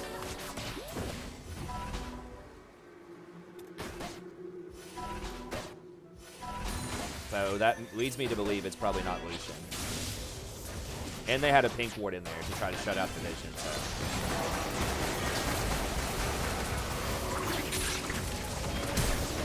Okay, yeah, he's still here. So he has like literally been down here for like multiple minutes.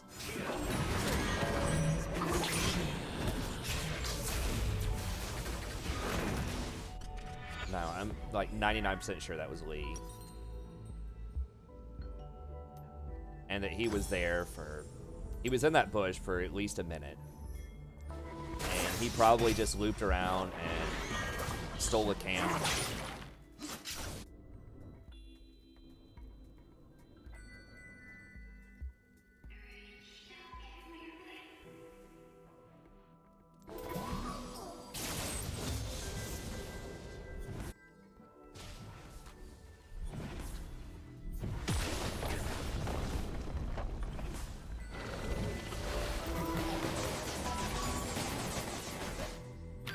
I thought she was going to chase him and not get that cannon, so. Yeah, it was rough. We could still win, but I was very suspicious of the Lee. Misfortune should have just waited on that ult. Yeah, I agree. She should have turned around. That's why I ignited the Lucian, because I thought that was our play. It was like we were both going to die there, but she could at least get one kill back.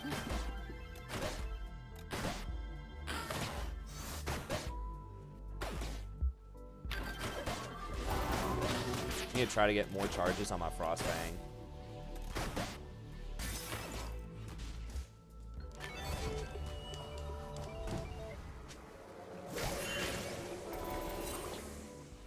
Jesus Christ.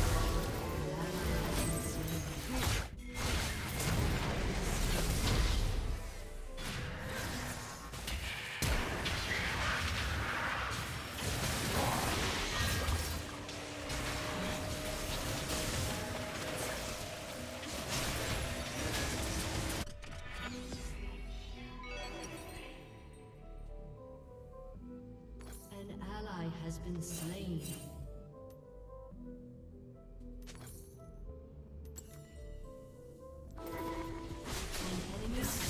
I feel like there should be even more penalties for like 4 people going bottom. I don't know, like the plating, it is risky to an extent to try that out, the 4 people bottom thing. There is risk involved.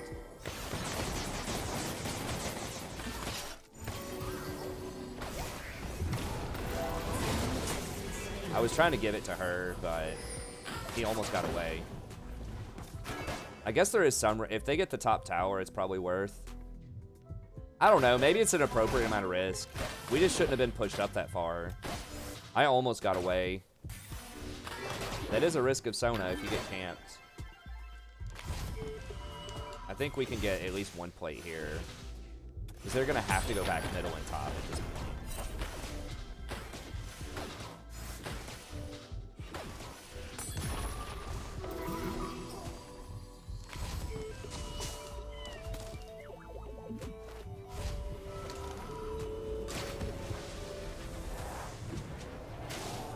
No way, that's warded?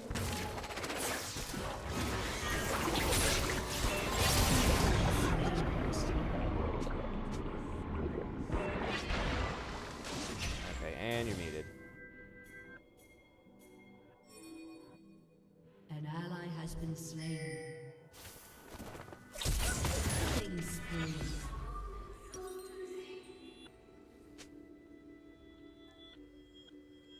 It's like, dude, shut your mouth. They just happened to catch me. They could have easily caught you as well. You also backed in a bush that was even closer to them. I backed in the bush that was like really far away where there's no reason they should have warded that bush. After the 4-man gank. But they had it warded, so, you know, if she ran back to tower and backed there, then she could have said something about me backing in that bush. But, like, I just got caught. You did the same thing.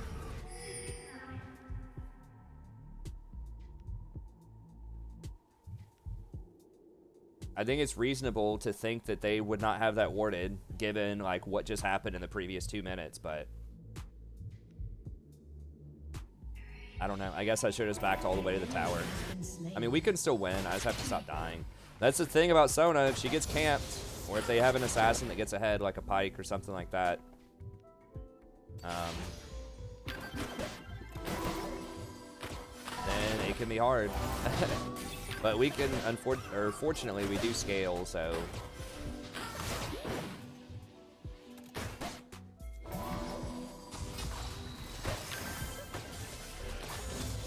Well, that's always been the meta, pretty much, is camp bottom. Except in the lane swap meta.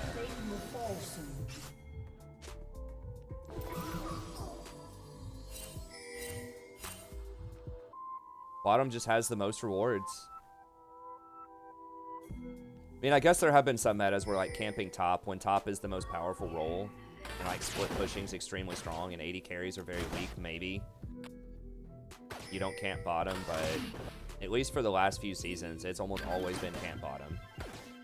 Because you get dragons, you get multiple kills, you're more likely to be able to get towers. It's just structurally, wherever there are 2 people. I think they need to make top more interesting macro-wise. Like, they try to do that with Rift Herald, but it's just not quite strong enough.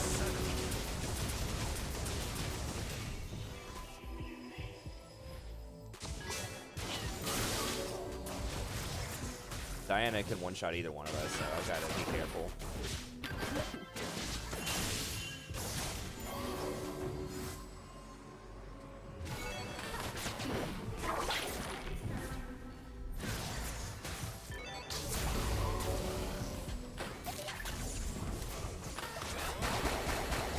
Wait, why?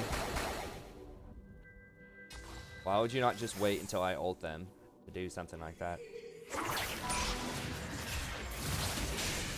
Is he tilted? What? Is he like trolling?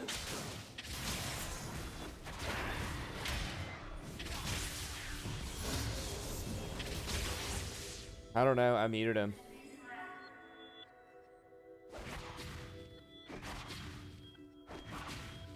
Yeah, making top turret worth more gold, but then you might get the lane swap meta back.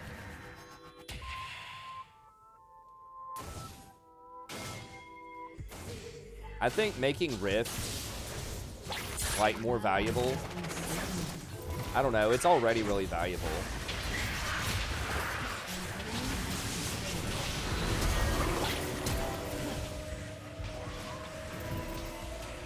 Well, we got Lucian's flash.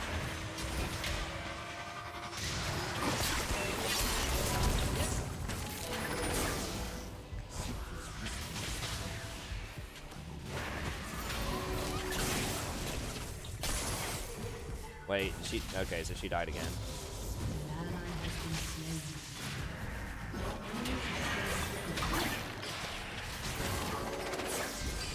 Some say the darkness stay back because they cannot see.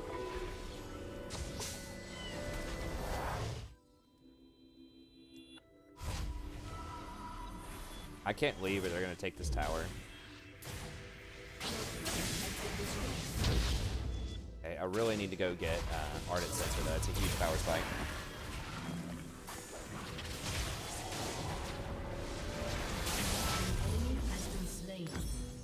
Focus.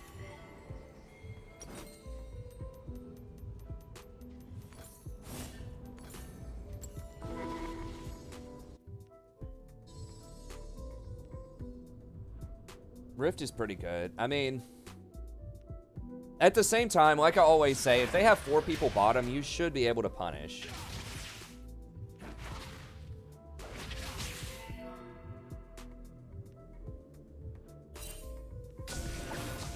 Maybe they could do something like, if nobody's around the tower top lane, like if there's nobody there, then...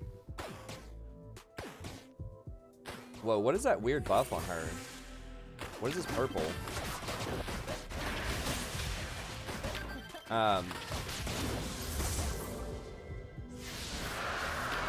What is that? Oh, that's her mantra charges. Okay. Your team has destroyed a turret.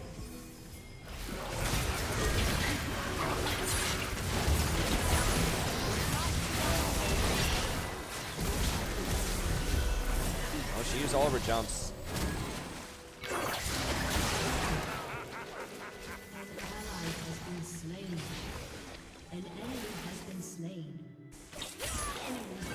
Outplayed by the Singe.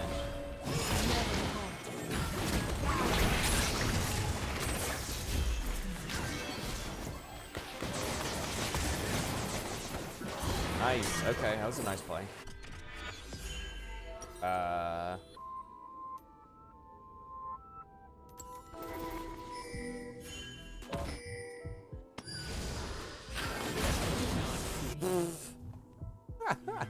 Okay, well, she's probably dead.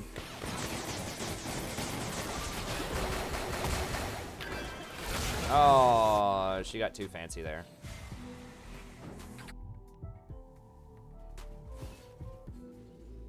I think she's gonna get him though. Right?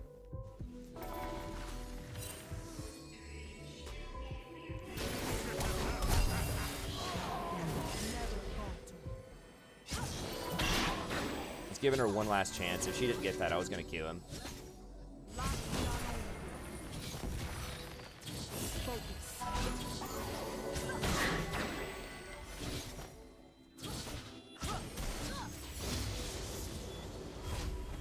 The purple bar was her, oh,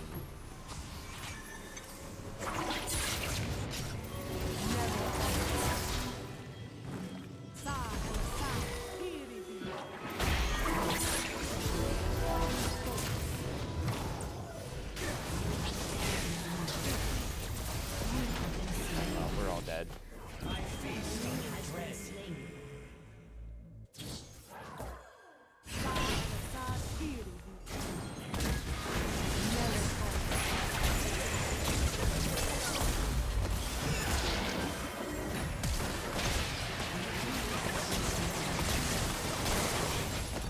I'm getting a good view of this game from the fountain.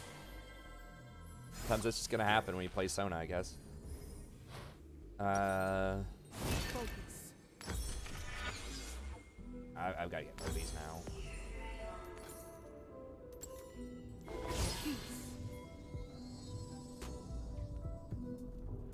Decrease gold by plates. Maybe, yeah, maybe something like that. That would make sense. I mean, you know, in theory, your team should be able to punish 4 people being bot lane, right? You should be able to get free stuff elsewhere on the map.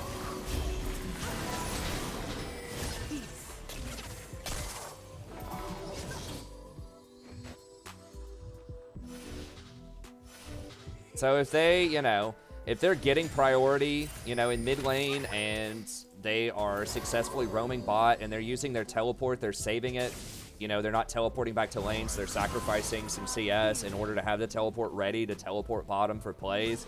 Like, that's fair. Like, it feels bad if you're on the bot side, but it's like their ability to do that without proper punishment means they were setting it up by dominating their lane or just having a really good macro sense. So it feels bad bottom lane, but they should get a reward for earning that kind of advantage. As long as it feels like it's earned. I feel like the nerf to teleport was pretty good. They definitely needed to nerf that. I might even add another minute onto it or something. It's such a powerful summoner. But,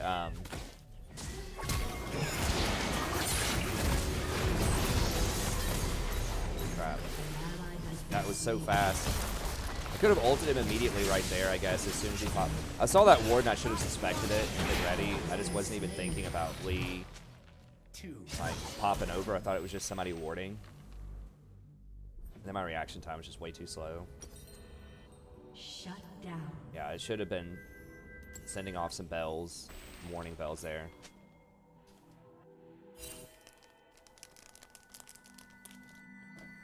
So yeah, I don't want to completely, like, take away any advantage by ganging up on a lane. I mean, that's just what macro lanes do. Sometimes their team's just better at it. Sometimes you benefit from it as well. But it can be, it feels bad in the sense that, like, you know, you may feel like you don't have control of the game if it's too strong, you know.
Damn it. I knew I was probably going to get faked out of that.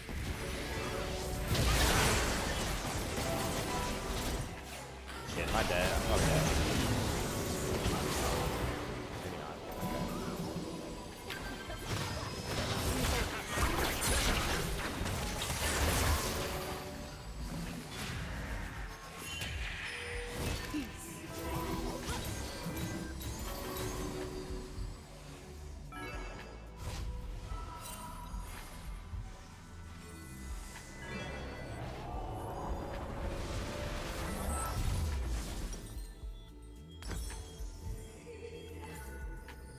I kind of like the idea of Nexus Blitz where you could like augment your abilities to make them cooler and better. I don't know how they could implement that in a league, but if there was like an item, I think they have an item like that in Dota where if you buy the item, you can like upgrade one of your abilities. I think that would be a really cool item choice. I'm not sure. That'd require a lot of balancing. But I think that would be neat. I mean, certain champions have that, like Kha'Zix and Victor. Things like that. Having an item that could do something like that would be kind of cool too. Hey, what's up, Carson?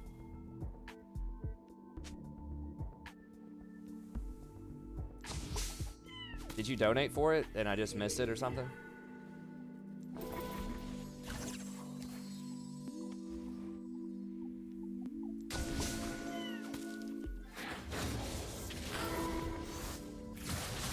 Or are you just trying to see if are you just wanting me to see if your account is glitched or something rather than like look at and comment on your gameplay?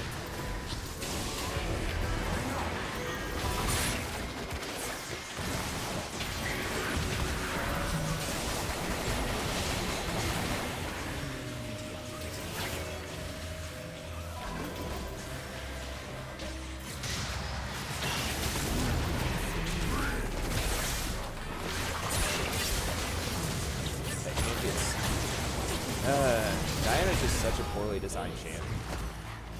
I shouldn't have walked up that close.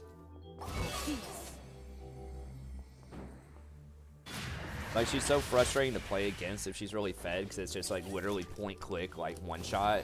But then if she's not really fed, she's just worthless. I think Diana might be one of the worst designed champions in the league, honestly. I don't think she's necessarily overpowered, and she's like, you can win with her. Not like she's impossible to win with. I just think that, like,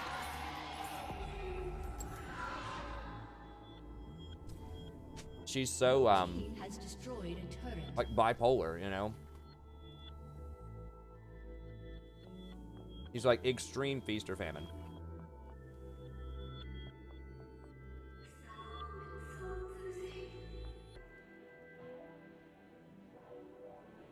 Okay, Carson, yeah. Yeah, I can do that. I know you've been on the channel for a while and you're good for it. Yeah, I can look that over. If you just donate, you know, sometime over the next few days or something, that'll be fine. This is $5 for a VIP gift.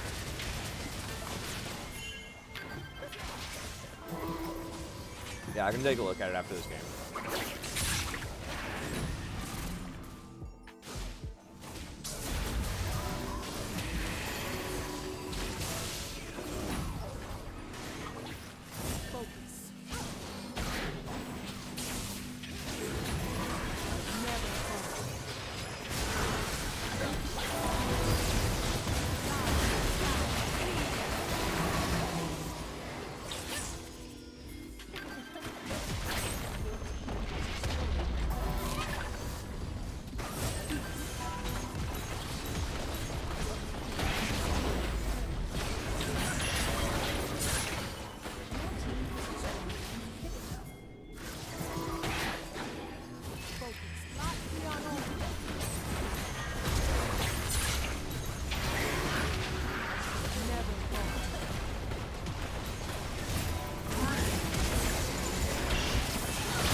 Oh, your op.g. Oh, so if you're just asking, are you just asking me to look at your op.gg to see why you're getting put into plat games, to check your hidden MMR because your account's not working, or are you asking me to review the champions you're playing? If you're just asking me to look to see if your account's broken, then you know, no charge for that because that's really quick. But if it's like an op.gg, like just to like comment on the champions, there has to be like a minor charge just because I can't do that for everybody for free.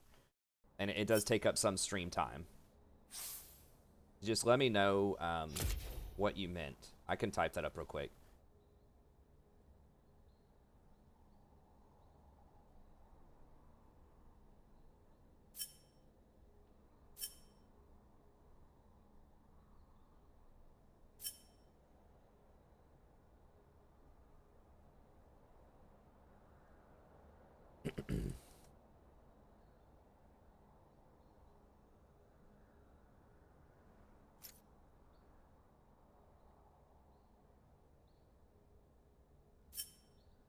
Okay, sure. Yeah, I can do that. What's your what is IGN? Sure. Yeah, no charge for that. No charge for that.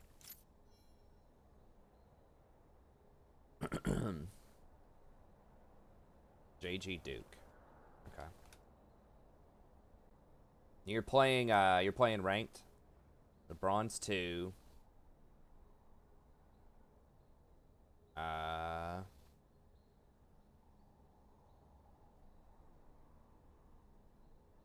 So you have 1130. Okay, so that's not too far out of line. Like 50 more.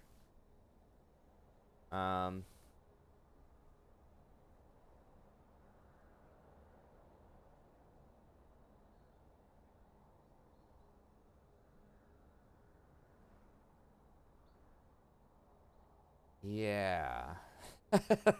I don't know, man. Because, yeah, it's not like someone can't even duo down to that level. Like, the lowest you could duo down to was gold 5.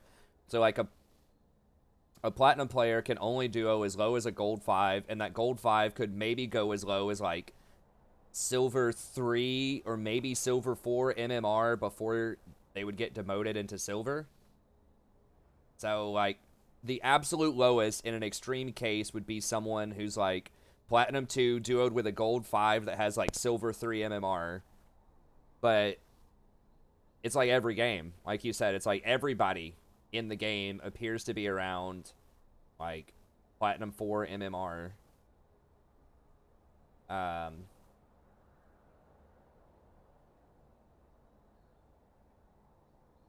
and you were Bronze 4 there. You're Bronze 2 right now, right? Or you're always Bronze 4. Yeah, you're Bronze 2.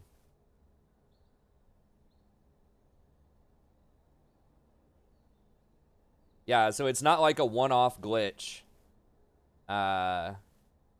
It's really weird, man. Hey, you're winning games, though. I mean, that's extremely impressive.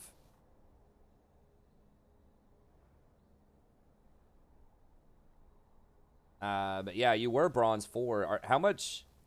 When did you go from Bronze 4 to Bronze 2? I mean, maybe you're gaining like 100 LP off of those wins or something. Maybe it's a glitch with Iron 1. Oh, it's a promos thing? So, hold on. You went 8-2 in your promos. You got placed into Iron 1? What were you... So this is a new account? Okay, yeah, it's a new account. I mean, I don't have any great insights for this, no. I think this is broken. I would probably contact Riot about this. It just doesn't make any sense. Because it's hard to tell what your hidden MMR is, but this is saying that it's not that much higher than normal. Like on op.gg, it's saying you have like Bronze 1 MMR, which is like okay. But like even if you had insanely high MMR, like the highest you should be playing against are maybe golds. Like a gold 5 person with silver 3 MMR or something like that. I could see maybe they put you against some of those if your MMR was like Bronze 2 and you're on like a 10-game win streak, or your LP is Bronze 2, you're on a 10-game win streak, and like your hidden MMR is like 3 divisions higher or something. Like, maybe they match you there. Or just, like, maybe it's, like, you play it late at night or something, and there's, like, the matchmaking's just terrible for some reason. This is really bad, though. But just, like, this is so many games in a row where you're playing against plats. I think that's just a broken system. I mean, they had problems with people getting demoted earlier. I had someone comment where they were Silver 5, and they got, after they did this newest patch, then they were, got put into Bronze 1 instead of Silver 4. So I know that was glitched. But this seems like very deliberate. Like, here you're playing against all golds when you were Bronze 4.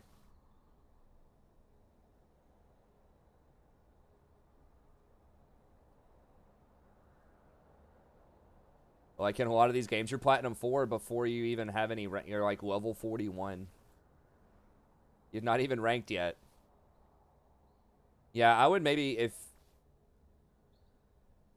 you know, if you're having a problem with that, I would contact Riot. Because, yeah, I don't have a good solution. I mean, it seems wrong.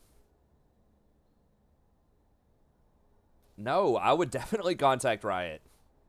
Like, gaining 29, I mean, if you're winning, I guess that's good, but gaining 29 LP doesn't seem worth to play against people that are that much higher. I mean, you are winning, but it seems really unfair. I mean, if you want to play against Platinums to get the experience, I guess that's fine, but that seems like the reward should be much higher than that. You should be gaining, like, 50 LP or something if they're going to put you that much higher.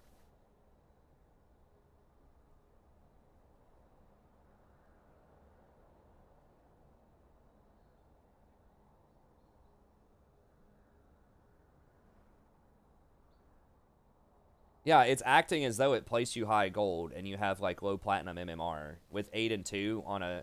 You said it's on a fresh account. You went 8 and 2 and got Iron 1?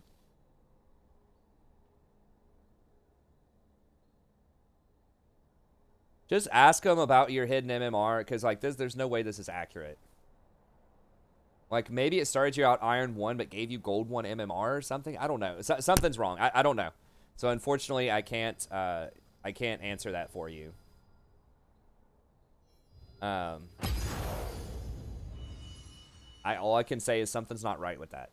I remember in a season past when I was Diamond 5 in the preseason, I guess that was going into Season 7 off of Season 6, we literally had a Bronze 5 in the game. Like, everyone else in the game was like Platinum 1, Diamond 5, and someone said something like, oh my god, what are you, Bronze 5? Because he was just getting destroyed. I was supporting him. In lane, he was just like, he was down like 40 CS. I mean, it was like 12 to 52 in CS in a matchup that wasn't that bad, and he was just like, you know, obviously not up to speed. And then I was like, someone was like, oh my god, what's your problem? Are you Bronze 5? And then he's like, yes. And then I was like, what? And I, like, looked it up. He was actually literally Bronze 5. And there's, like, a famous video with, like, I Will Dominate, too, where he was, like, playing against... He was, like, put into bronze games. Or, like, bronze people were in his games or something like that.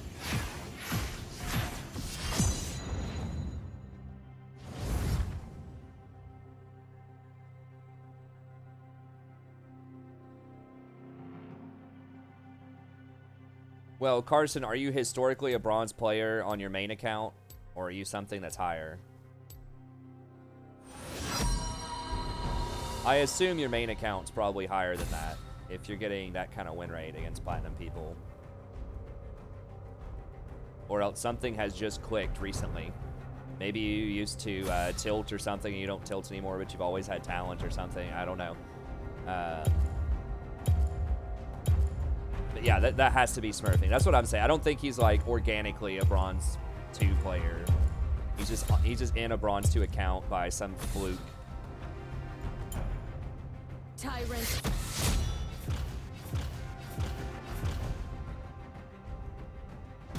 Yeah, he's platinum 1, so don't get too excited, Jolty. Yeah, I mean, I think it's totally possible for a bronze player to beat or to win a game, a platinum game, sometimes. But like at 75%, if you're going 75% in a game, like over, you know, a long period of time, you're probably at least 2 tiers higher, or at least 1 tier and probably 2 tiers higher. So, because I don't think there's any way that you could place like a natural person who's in bronze 2, where that's their main account in platinum, and have them win that many games consistently. No, I totally agree, Fail Shot. New account 8 and 2 should be in gold. 100%. Unless it's like from a previous account. The reason that they don't give, like, if your account last season was silver and they, you know, the reason they don't, like, if you go 8 and 2, the reason they don't put you into gold is because it could potentially be unfair based on past research. I'm gonna stick with Sona. Sona's been working out really well. Only you can hear me, Summoner. Even though, like, I didn't have a good KDA last game, I feel like I'm still, like, having a good impact. But, like, it would not be fun if you're dropped into a significantly higher ranking than you're currently prepared for. Like, I think that's the main issue. You know, if you're a silver player, I know it sounds like it'd be cool to be dropped into, you know, like platinum or diamond, but if you're going like 0 and 10 every game and everyone's raging at you for underperforming and you don't know what you're supposed to do and you're just getting like obliterated, that's just not fun. You know, it's not fun for you and it's not fun for everyone else in the game. I know, I forgot the name of that guy who does that, but there is a guy who like has a series where he puts bronze people in diamond. Because they'll start talking, you know, and they'll say, oh, I totally deserve to be diamond. It's my teammates always hold me back or something like that. Then he puts them in there. And sometimes they actually do pretty well, but a large percentage of the time they lose. And he probably picks out the most memorable ones. He probably does that with a lot of people, and it's like the ones that are actually kind of close or interesting he puts in there. But, like, you know, that's probably like the top 10% of people. You know, he probably puts a lot of people in there and they just get completely bulldozed, and he doesn't post those videos. He just posts the ones that are kind of interesting, where like maybe they out jungle somebody for the first 10 minutes and then they fail on macro later, or maybe they have really good macro and shot calling, but they miss a lot of skill shots or something.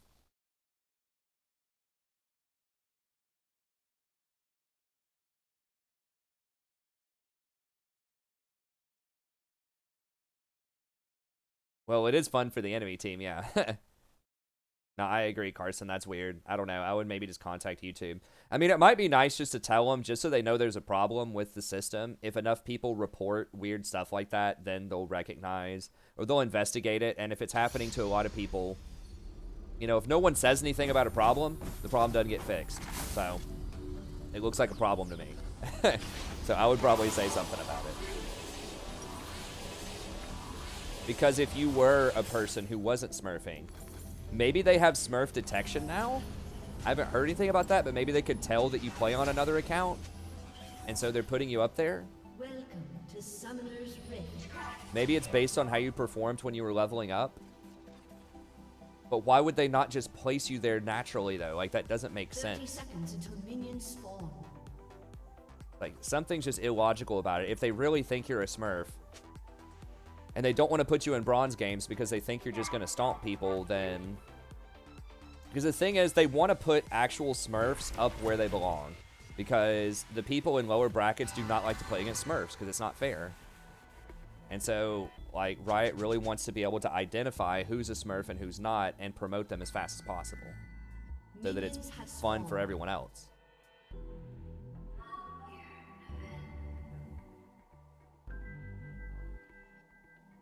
Yeah, definitely contact Riot. Don't contact YouTube. Yeah, YouTube's not going to care. Contacting me, I think, was a decent idea because I do research and, you know, it's possible I encountered something like this and have a solution for it. But, you know, this time, unfortunately, I don't. And we have a good community of people that would probably tell you if they had a solution. So I think contacting me was a good idea, but I just unfortunately can't help you. More than just like the anecdotes.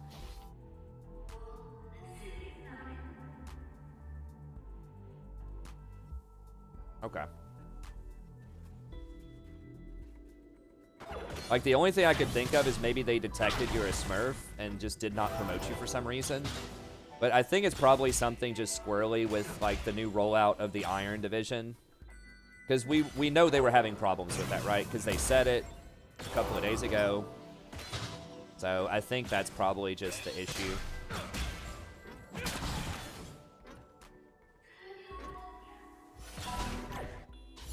Oh, I didn't mean to click that, or I misclicked that. I should probably just get a new mouse, too, because this mouse sometimes feels like it's not as responsive as it could be. Totally possible, it's just me misclicking most of the time, but it is a $13 mouse that I've had for like 3 years at this point.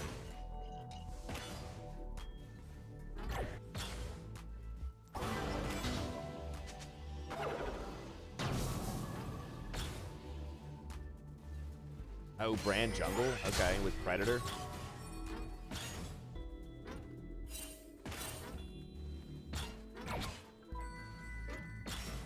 Hit it. Oh, God, he's going to miss it. I knew he was going to miss it. Makes me sad.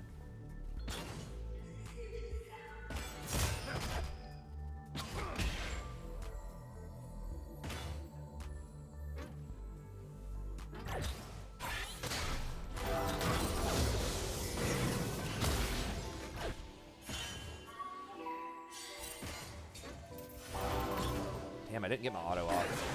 Canceled an auto. It's pretty bad. I don't want to walk into Braum. Is the jungler here too? Yeah.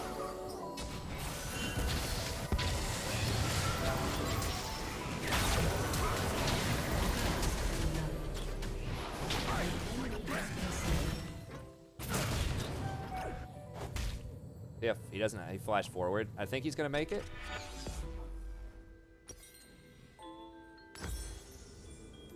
Okay, yeah, it was rough. But at least we traded. They might get a counter kill top. He got double buffs too. Okay, thanks, Carson. Sorry I can't help you out, buddy. But hopefully they'll fix it for you. At least it's not your main account.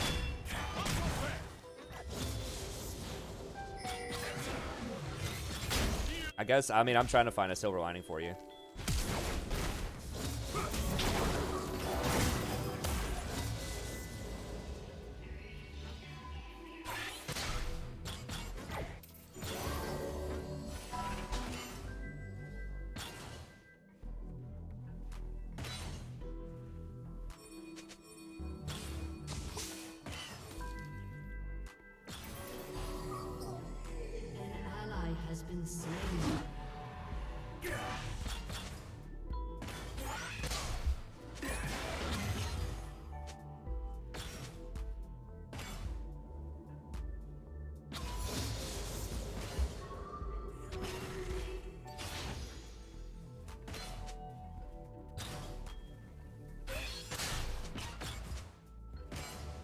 Okay, I'm just gonna mute him. I don't want to hear him.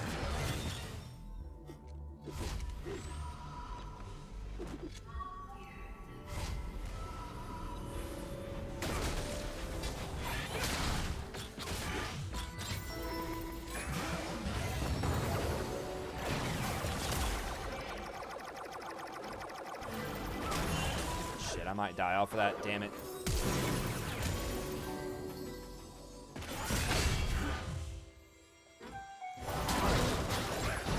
Holy. Okay, he's gonna get a double kill though.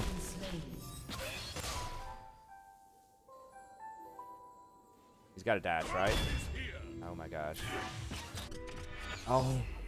Oh, he got like 1 HP. Oh my god. And there's Brand. Damn, that was bad. I should not have walked up like that.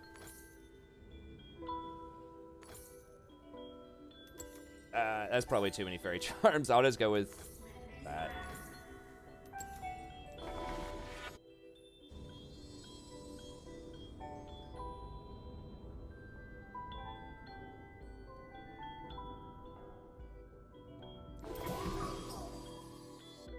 enemy has been slain. I think the turn at the end was maybe okay. That Corki did a bit more damage than I thought he was going to do with his bomb at the end there. I thought we could have turned and killed him, but early on I should not have stepped up for that harassment. Lucian was trying to back. We're still murdering them on CS, but... And just, we're going to scale a lot better, but I need to chill. I'm dying way too much tonight. An ally has been slain.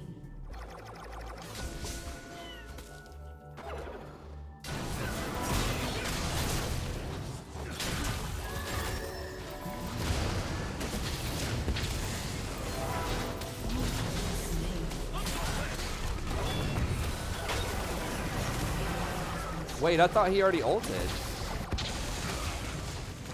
He still had his ult? Holy.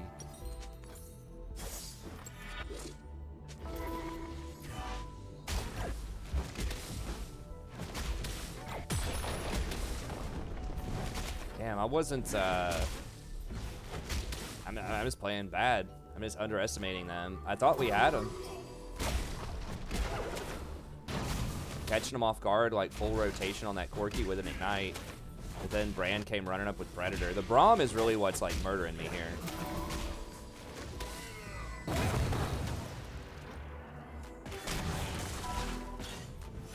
Like those, like the slow and those stuns is just like doing a lot. Dying just way, way too much.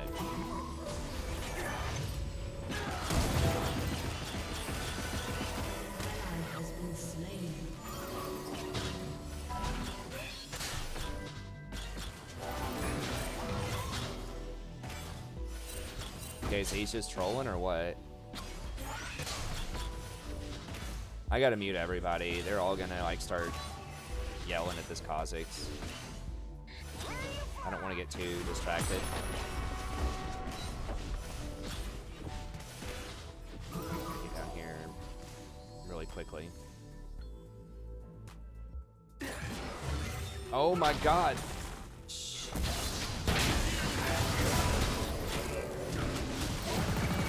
Alright, might be back to Nami after this game. I'm getting so tired of getting camped every time I pick Sona.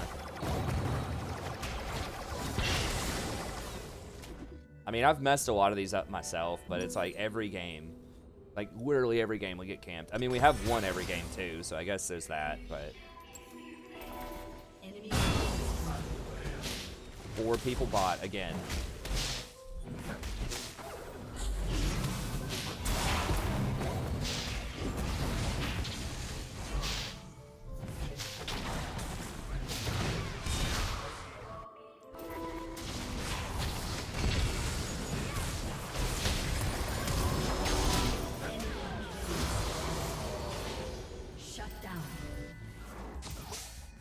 I can't kill him with my ult.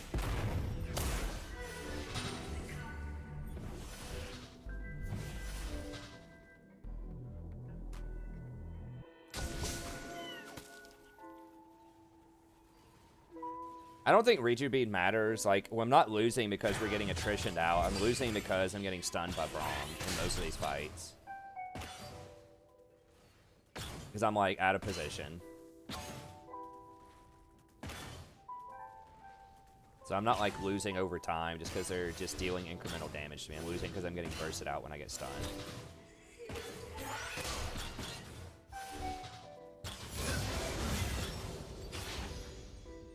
The solution is just position better. Like, we just can't be up that far if we don't have proper vision.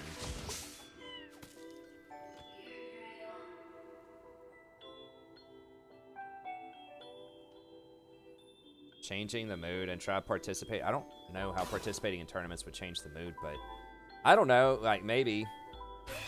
I could take a look at that. Just, if you'll email me the website of that, I could look into that if people would like to see, like, maybe some minor tournament play or something. Once they get whatever it is, their competitive thing going in League again, I forgot what that thing's called, that they were trying to do earlier.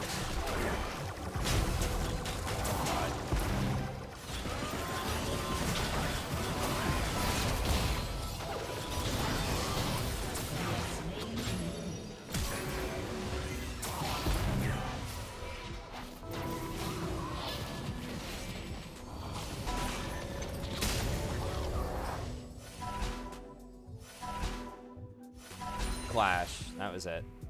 If they get Clash going, I can do some Clash. Turret has been destroyed. Enemy rampage. Executed.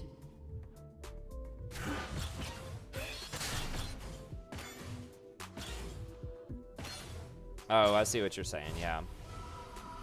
I would just probably buy more Fairy Charms. Yeah, we can get a couple of plates here. Cassidon's middle. Cassidon's quietly getting really fed too, which is very bad news for us.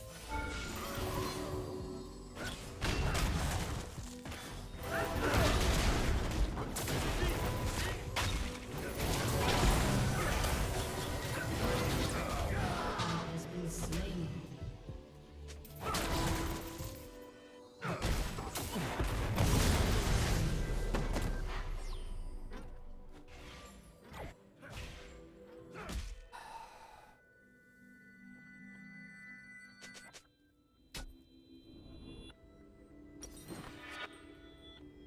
Braum is just like crushing me this game. Like champion is so annoying right now. I'm just overstaying too much. I thought Sona would be pretty good in a Braum, and I think she is if you don't like get caught out too much.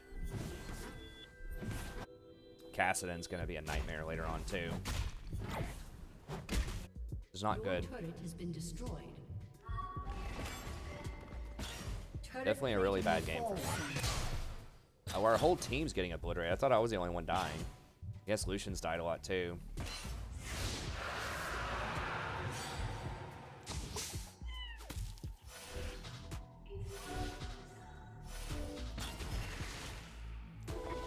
We seriously gonna lose to a brand jungle when we have Kha'Zix jungle? I mean, I'm not playing well either, but I feel like we should be winning all of these matchups. With the exception of like the Cassidon into LeBlanc is probably on the tough side. Oh my god, he's level 10. I'm gonna get like one-shotted by him.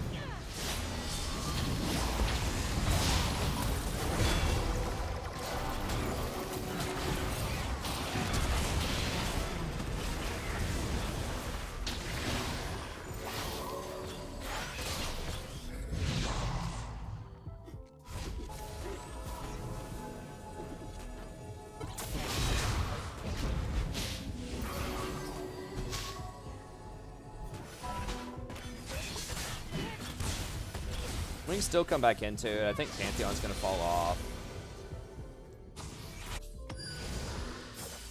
Whoa, she has Ghostblade? No, he has Ghostblade. Enemy double kill.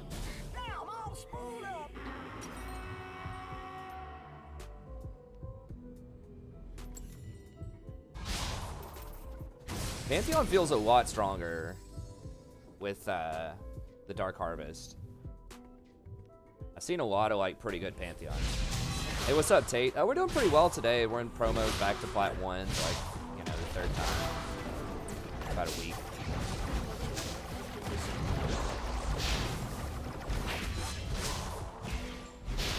I'm sure Night Blue probably did.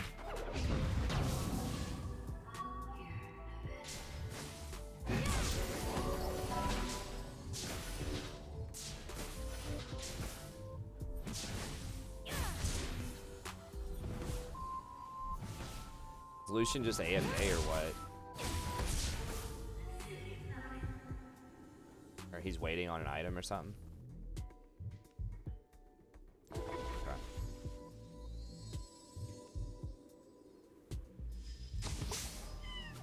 I could have died there.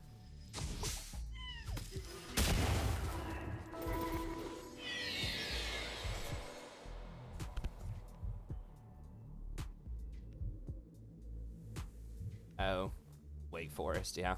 Wake Forest is a good university.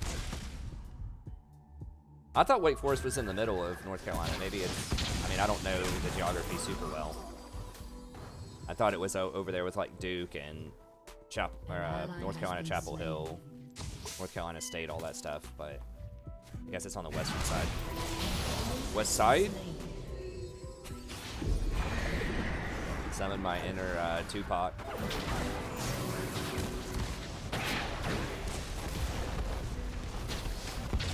Oh, there's Branzo. god. Sona's so close range, like it's gonna be hard to ult him without just dying.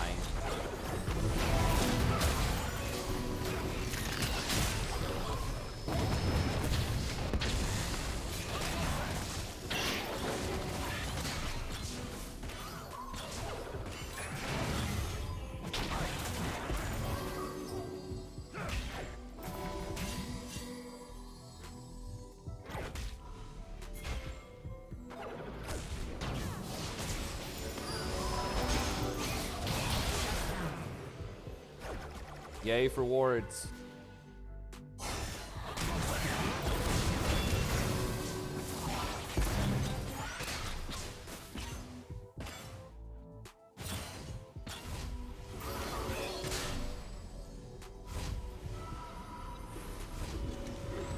Oh, it is in Raleigh. Okay, so... Wait. Raleigh's in the middle, isn't it? Sad till I die. Western Carolina, baby.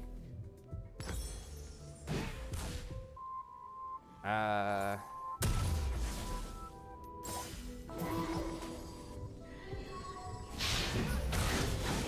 we can still win, I think. It's possible. I mean, LeBlanc can still one-shot people later, potentially. Lucian's gonna scale better than Corki does. Sona scales extremely hard. Kassadin's really like their only major threat that I'm afraid of in a late game. I can heal through Brand, probably, once I get Redemption. Fiora should be able to outsplit Pantheon. I mean, I think definitely we can win late game. I mean, they're going to get that dragon. I don't think we can position for that.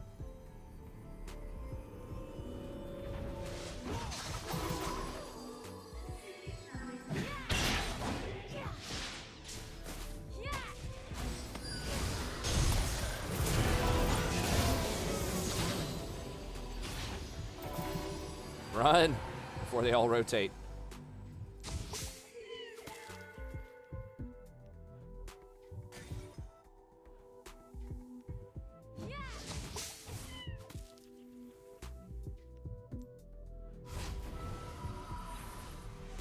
Winston-Salem. Yeah, that's on west side, I think.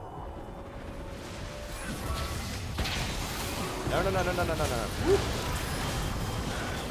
Yeah, that's terrible. Like, this guy has no idea how to play that champion. You can't jump into 3 people. But maybe LeBlanc. She's not getting any of these kills, though. We really need LeBlanc to be strong.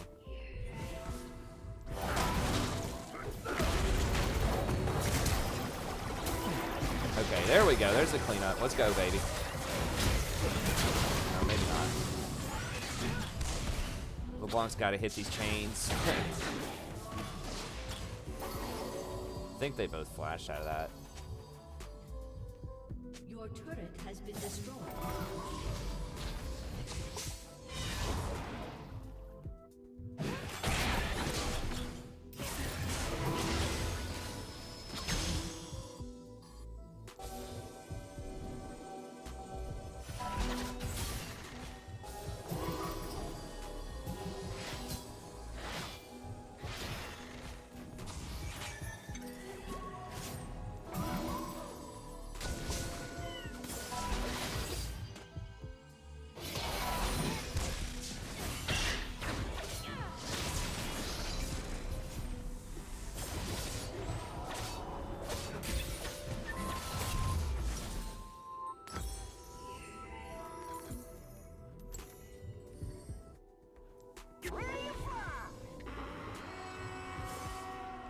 Yeah, well, whatever. Hey, I don't care. I just want to win. I don't care if she's bad or not, if I just get the win.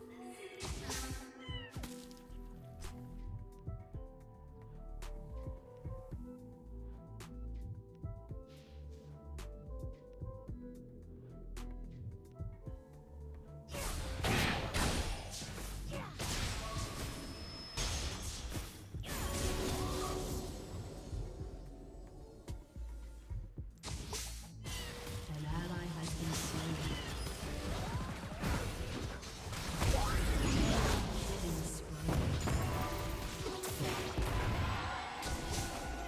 They got Baron anyways, even while peeling off to kill 2 people. 3 people. An ally has been slain.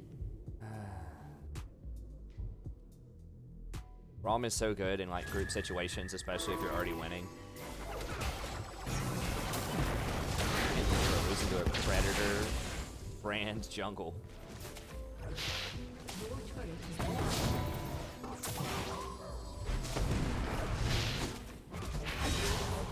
has been destroyed. Your team has destroyed.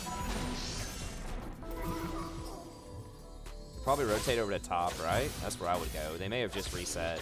No, they're going top. I hope we don't surrender. Like, we could still win this. We're not favored, but...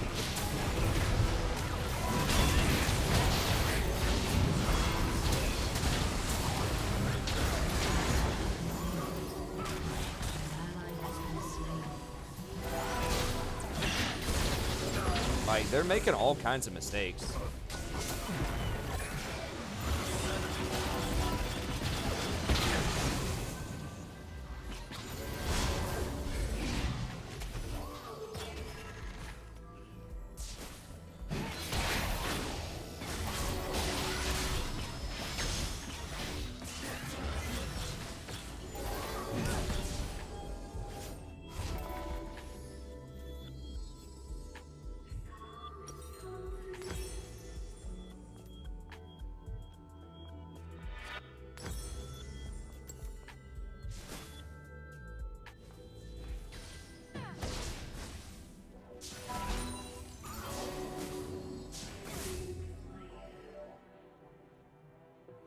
LeBlanc has 0 kills. Does not bode well. Still on 1 item. I mean, nobody on our team has kills, really. Still feels like... It feels like that dude's inting, but I don't know. Like, just the way he's dying. Maybe not. And the fact that he was just, like, raging earlier, but... Castellan is very strong.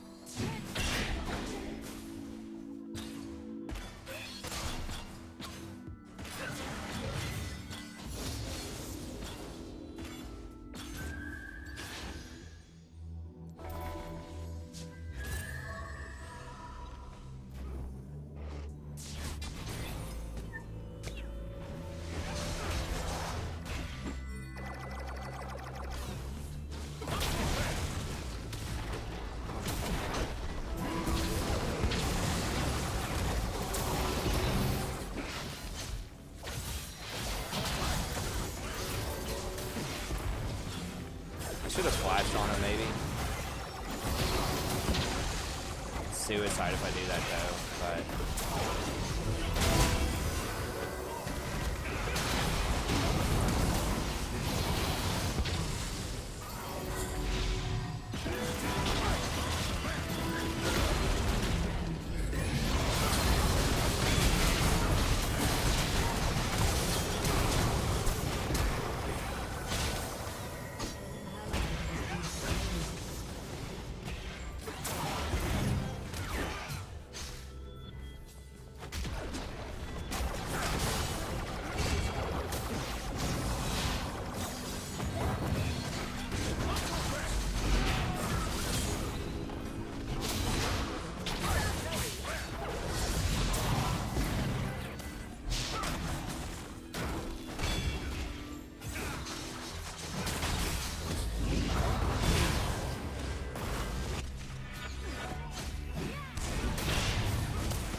Death's Dance on certain champions, yeah, like maybe Jax, maybe Akali, possibly Katarina, maybe.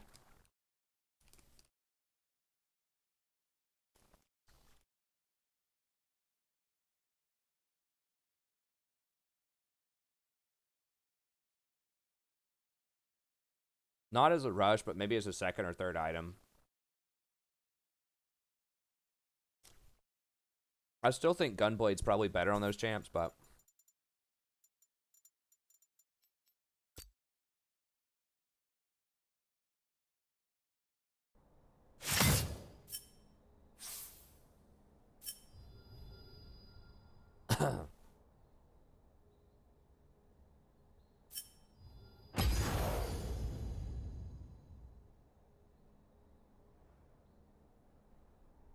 I don't know. I haven't tried drinking high caffeine drinks. It might help.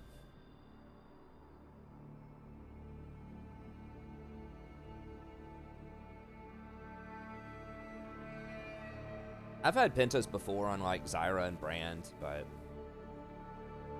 I don't know. I don't like. I've always had a problem with the term carrying the game.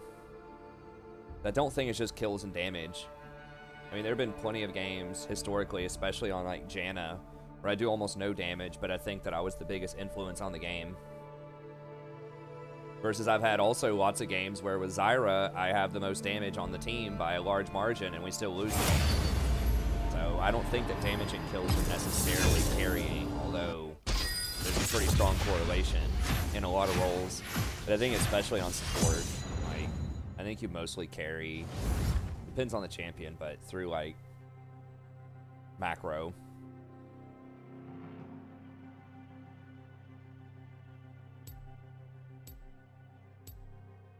Like proper vision, good rotations, objective control.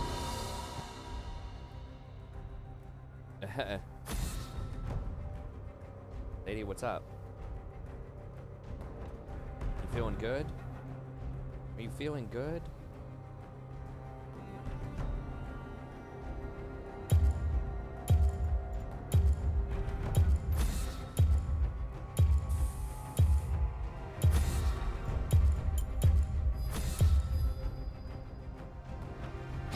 Tyrant.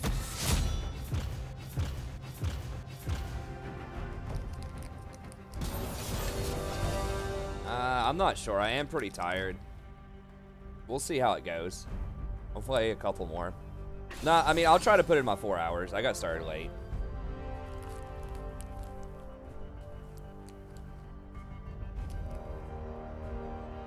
It's the same headset, just my Blue Yeti mic broke. I usually have an external mic over here off screen. And the sound on it's really screwed up, and I think it's like the wiring in it or just like something went bad.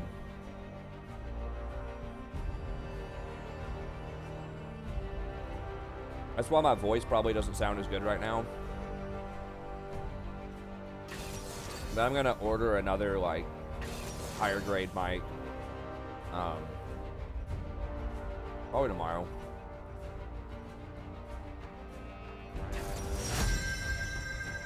I don't know if Death Stance would be good on Corki. I don't think it's a rush item on anybody except for maybe Draven. Leona.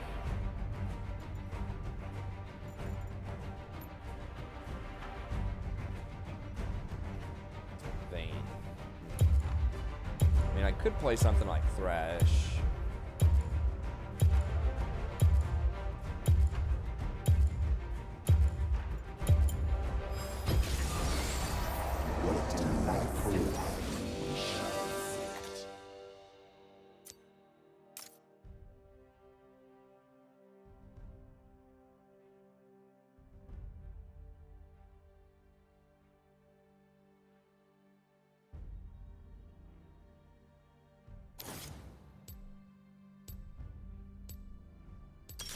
Guess that's fine.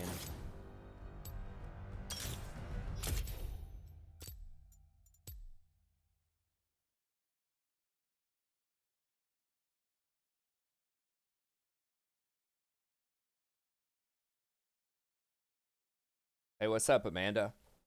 Vel'Koz is like okay as a counter pick. Like he's okay with Jhin. And he's okay, because Jhin can, they both are long range, and Jhin can, like, follow up his Q slow with Jin's W. Like, Jhin just combos well with those long range mages. He's like a decent counter pick to something like Zyra or Brand.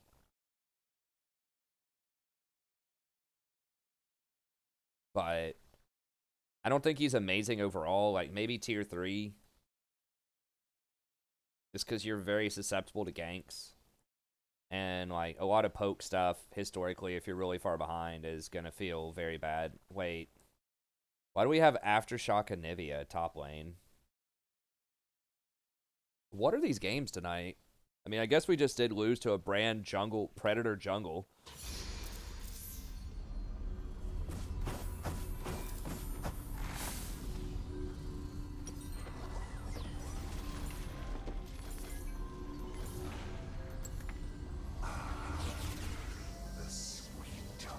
I mean, if you need an Aftershock on Anivia, you shouldn't be playing Anivia. Like, you should just be positioning better. Maybe she thought she picked Lissandra. I don't know. Anyways, let me go ahead and VOD this one. Hello, buddy. Welcome back. I'm the Strides Professor. We're doing a little Thresh action here. Pick Thresh specifically as a counter pick to Leona and lane. I'm not an amazing Thresh player in general. I haven't played Thresh in a while, but they don't have a lot of poke on their team. They have a lot of melee. So hopefully we can make it work. We're also against Ezreal, so it should be a relatively simple farm lane early. I mean, if I get a couple of grabs, maybe we can turn it into something else, but... Minions have spawned. This patch 824. So Thresh, I don't think Thresh is good in general on this patch. But I think specifically against Leona, he's probably who I'd go to. Historically, I've gone to either Morgana or Tahm Kench, but I don't think either one of those is great right now either. I guess Morg's alright. But probably some Thresh. I know people like watching Thresh. Thresh is a fun game. I like playing Thresh.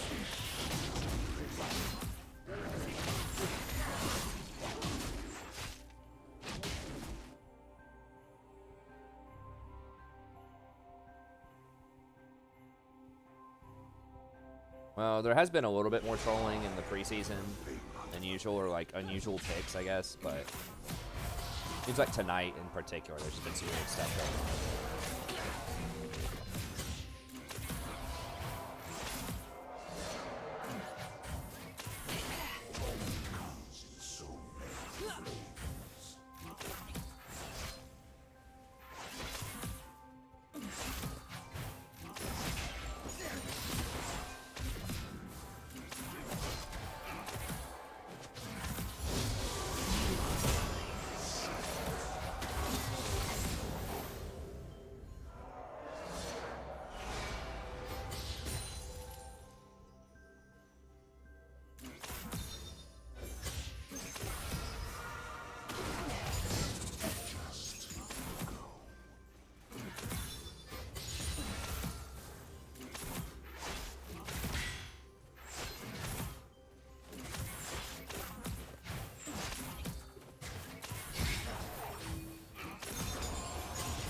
Does she have that warded? I was hoping I could sneak one up on her there.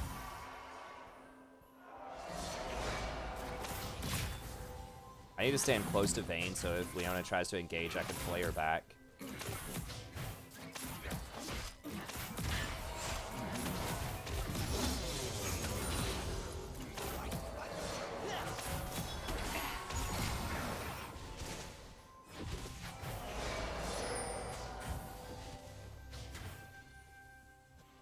The buff to hook, like, probably 3 patches ago, maybe, really helps you take a lot more risks.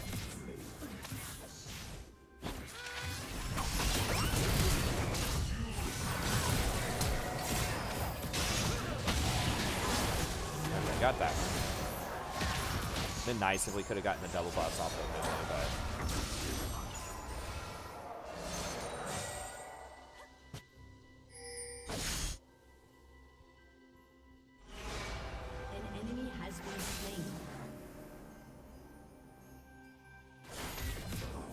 That Anivia is styling on the Jack's top lane. Maybe it's the new technology.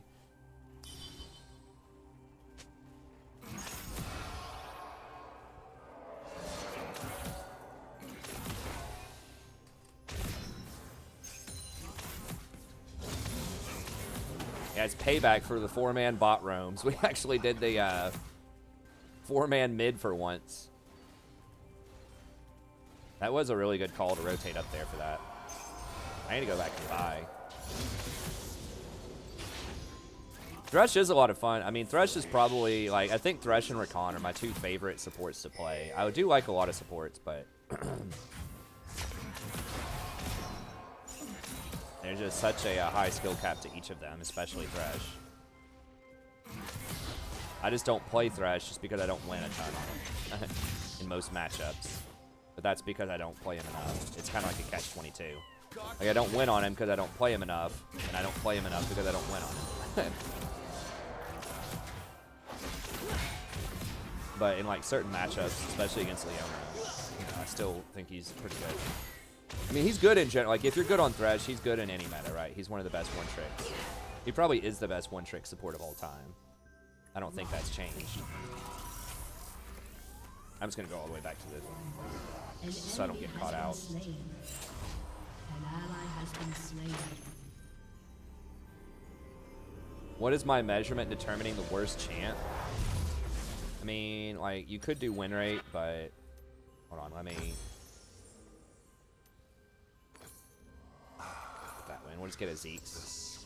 I've got boots coming up at 9:30. I really love that rune a lot. It saves you so much gold, and that extra 10 movement speed's definitely worth it. For measuring worst champ, I mean, to me, it's like a champ where there are numerous other champs that do what that champion wants to do, but do it better. Oh, no. Hopefully this stabilizes. The connection is starting to wig out again. It lasted all night last night with no problems. Hopefully it doesn't go completely to 0 for an extended time here.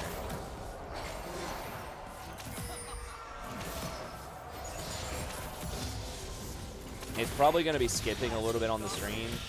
Hopefully it settles down. If it does, just refresh.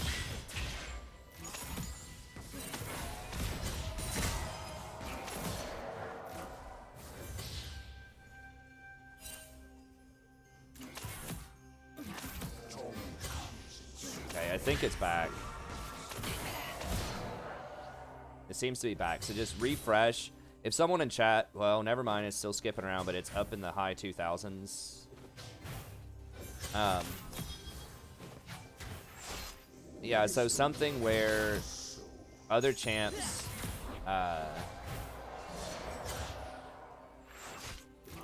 just do what that champ wants to do better. So, like, Diana, I think, is a candidate for one of the worst champs, just because Kassadin and LeBlanc do what Diana wants to do, but they're just better versions of that champ.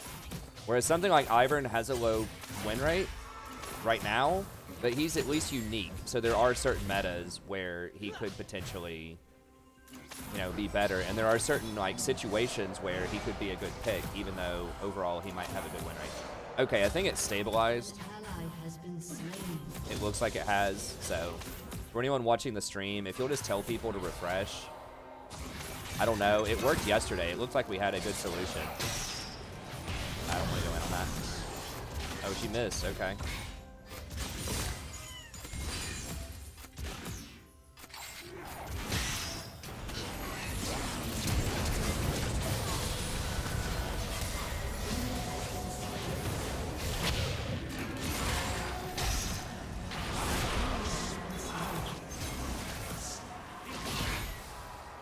Game sucks. I mean, I don't know. I think League is great. I don't think I'm lucky that my channel is successful because of it. I think it's a lot of channels are very successful because of it. But no, the VOD will be fine, guys, because like when the stream does that, it's not my overall internet. I don't think. I mean, I don't know. It hasn't really affected VODs in the past. It just affects the stream. That was a pretty good sequence, though.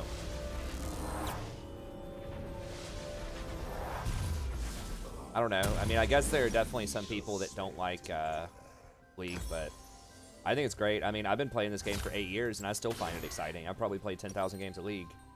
It's just constantly evolving. It's constantly changing and challenging. You know, you just have to rethink how you want to play the game. I mean, the meta evolves, it feels like, every month or so, at least. Hey, thanks, everybody. Sorry for the dropped frames there. It's been really, really good. Yesterday, we didn't have any problems whatsoever, and then tonight, it was just that one little, like, 30-second burst there. So, hopefully that's a good solution. Like I said, I spent, like, 4 days and probably, like, at least 10 hours trying to troubleshoot it. And I thought we had a good solution there, but maybe it's just going to mess up every now and then for, like, 30 seconds. I don't know. Any thoughts on Caitlyn with Grasp of the Undying? I think it's like, it's okay at a really high level play. I still think that Caitlyn has a lot of problems under Diamond. People just don't take advantage of her range enough. Like, you can't just sit there and farm with Caitlyn and win the game most of the time. You have to get kills, you have to get towers, you have to get an advantage. Has been slain.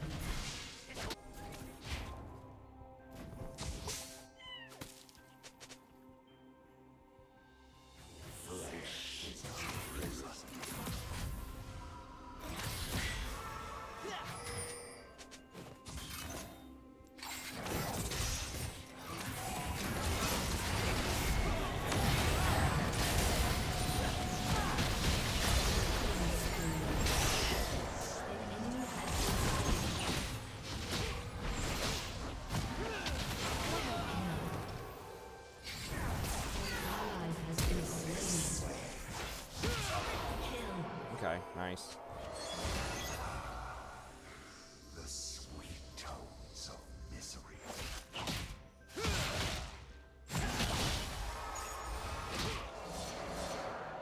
I'm gonna get one plate. Right? I mean, jungler's dead. Especially because I have Demolish. I guess Lee doesn't want in on that. That's fine. I'll take that bling. Yeah, I missed like my first 3 hooks of the game, so that wasn't amazing. If I post the VOD up, there will probably be some people like, this Thresh sucks. They'll watch like the first 2 minutes of it or something.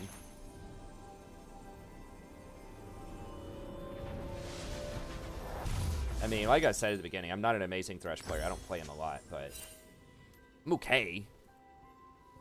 Alright, at least I don't know. For this ELO bracket, I think I'm okay. Actually, no, I don't want to get. I want to keep a couple of potions just in case things get pretty wild.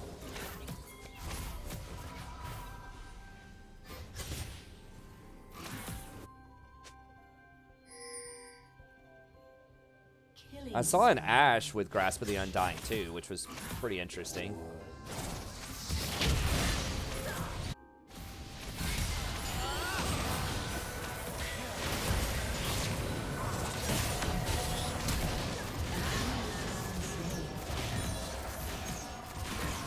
I'm gonna try maxing Lantern second. Gives you a bigger shield, lower cooldown on it. I did get Ezreal's flash just by looking at him. Your team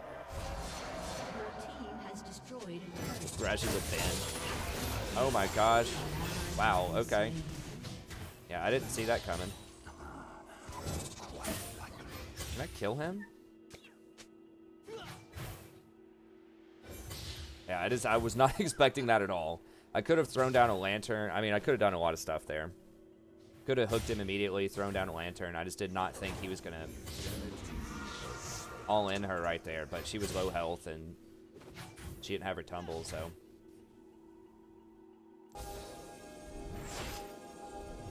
Old man reflex is just not up for that one. Turret plating will fall soon. An ally has been slain.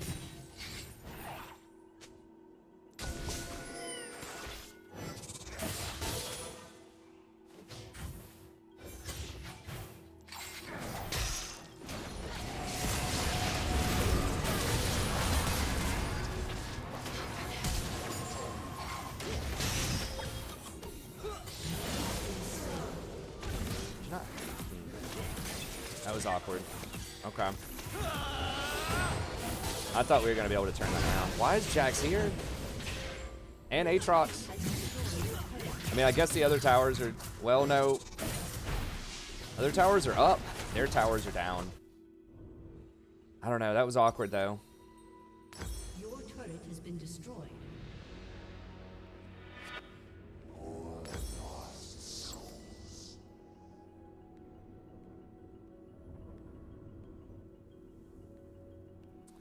shouldn't have taken that. I thought, I mean, at the end of the day, we had a Vayne that didn't have Blather and King. Even though it's against an Ezreal, like, Leona does a lot.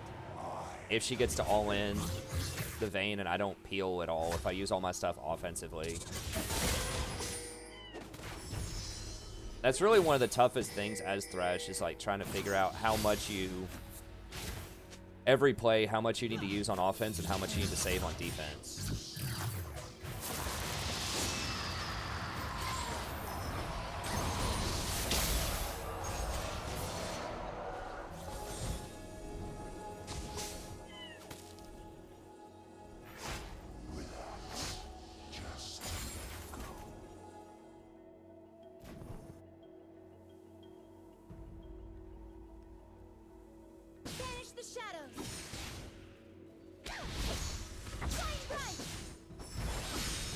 I mean, maybe Comet is not necessary on Anivia. You know, you do have a point-click stun, and that does help you against assassins. I mean, I guess I can kind of see the logic. Maybe you don't need Comet that much, because you really aren't poking early game. You probably don't need the damage that much late game. I need to stay with Vayne, probably. Mostly because my Zeke's is not going to be that great on Anivia. I thought about roaming top there, but...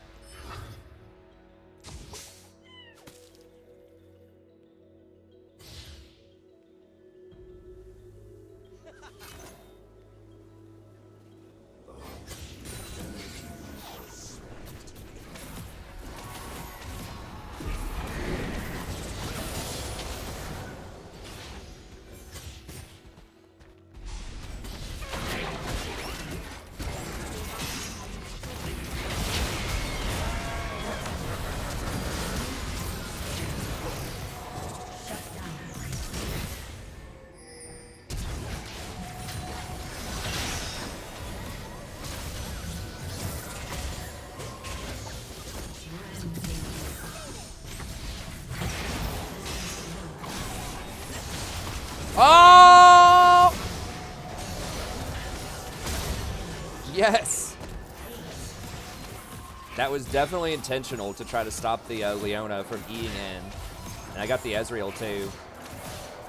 Yes. Thresh does have those really great moments where it's like, yeah! You know, if you get the really good play. I think Thresh is one of the best designed champions of all time. I don't know that many people would argue otherwise. Because he's fair, like he's almost never really overpowered, and if you like make good plays, it feels like you earned them. And if you lose to a Thresh, it's usually because it's like, well, I got outplayed. That Thresh did a good job, you know. It didn't feel like this face roll champion just ran me over, you know, because they have a couple of items or they're just too overpowered.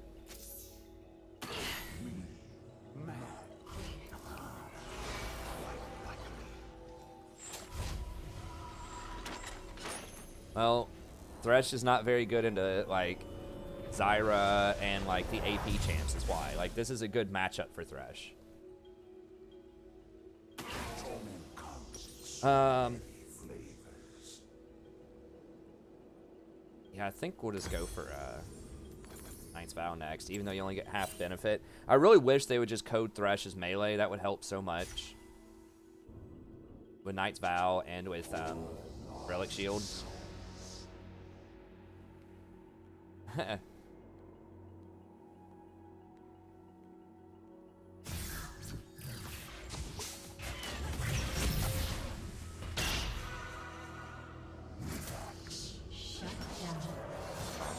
Jax is getting dangerous though.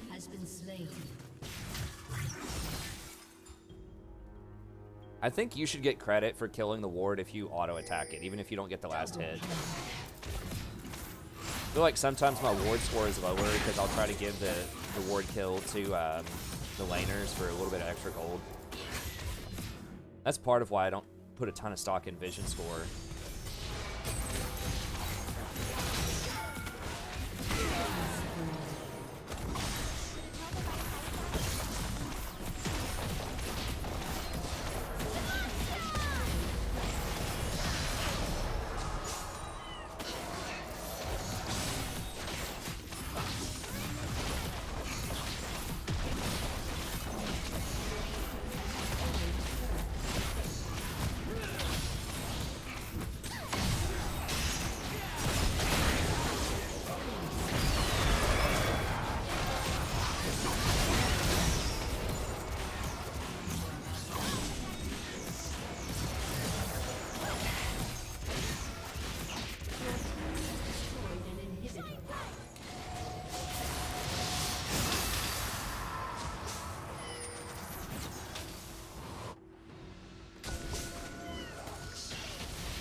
An enemy has been slain. Shut down. You could just wall somebody, I think. If you put the wall right on top of somebody with an Evia, even if you miss your stun, I think that displacement would count as a CC for Aftershock. Not 100% about that.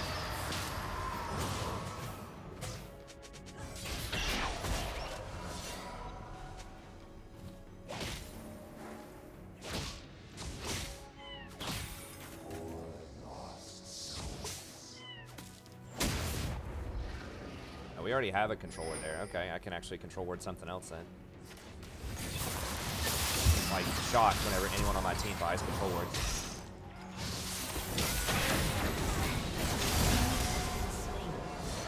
Pulled him through the wall.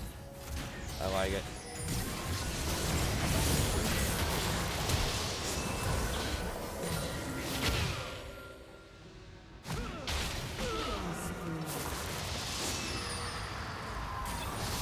Yeah, we can't do... Okay, they gave up. I was about to say, we can't do Baron without Bane.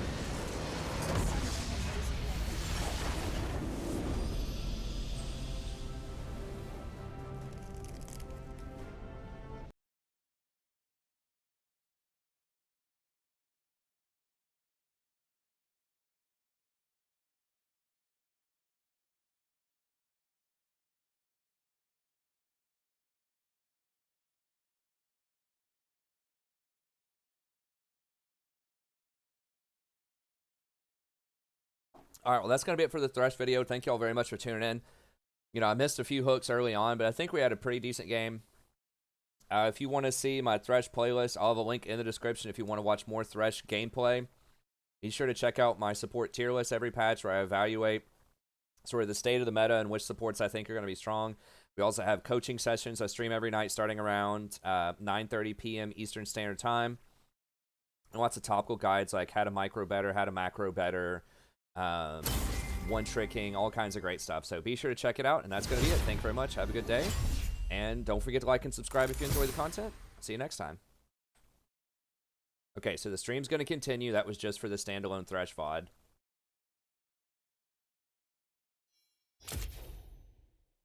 Sadie wants even more food.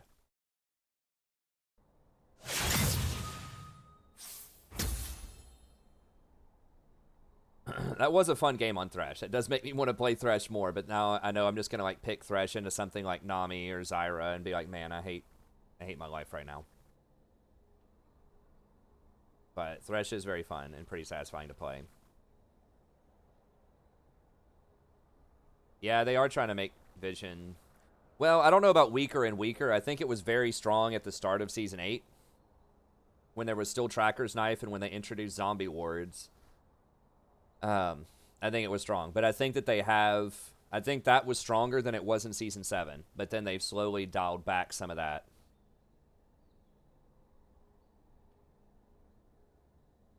Okay. Well, let me go refill my drink really quick, and we'll play this game 3 here. I'll put up Scheming Rory.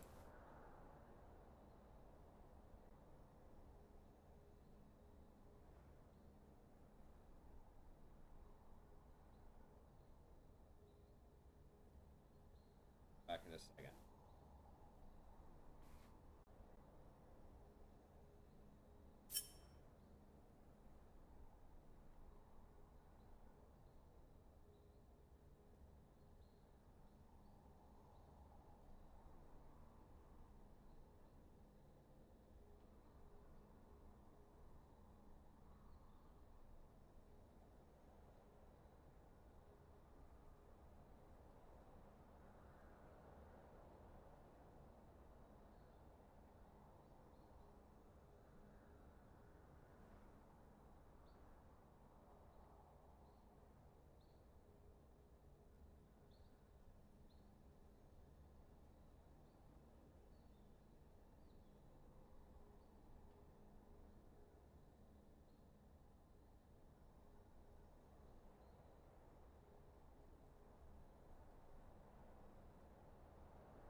not get started until around 11? I thought I got started around 10.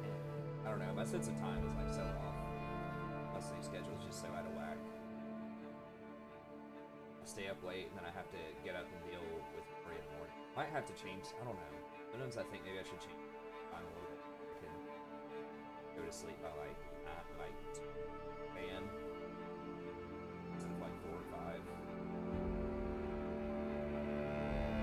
This feels like every night it's not getting that much sleep. Like I could do that every now and then, but like if it's all the time. Oh, sorry. I forgot I had my mic up high. Gotcha. Yeah, I'm just not used to using this mic. I was just saying, I was thinking about maybe changing the stream schedule. I don't know, we'll see. It's just like, it's really hard for me when I have to get up at like 10 or something at the earliest, which sounds crazy. I know most people get up earlier, but when I'm like staying up until like 4 or 4:30 or 5 or 6, you know, doing stuff, then it's tough. Because I'll stream till like 2:30, and then I'll need to like upload some stuff or like grade some essays or whatever.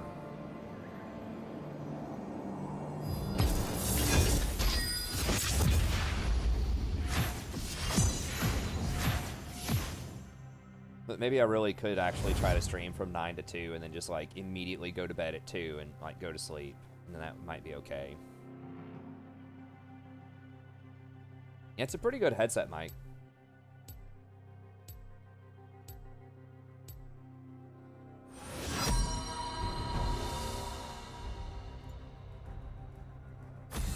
Yeah, it just feels like I'm always behind on stuff, and I just always try to catch up, but then I'm so tired that I fall behind more because I'll have to like sleep during the evening, and then like my efficiency and productivity is lower, so it takes longer to do whatever it is.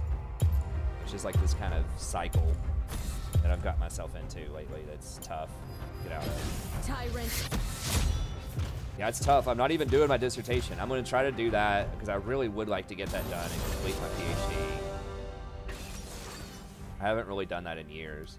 But yeah, like the channel, plus taking care of my daughter, plus teaching, plus dissertation, plus, you know, family and friends. It's hard to get all of that in.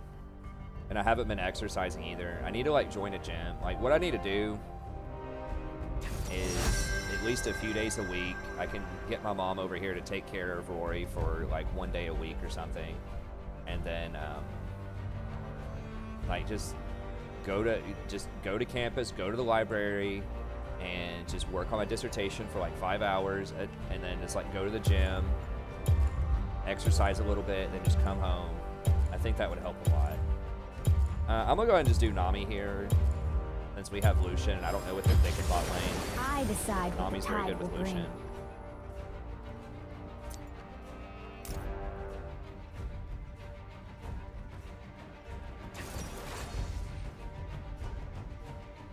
Yeah, I just need more balance in my life.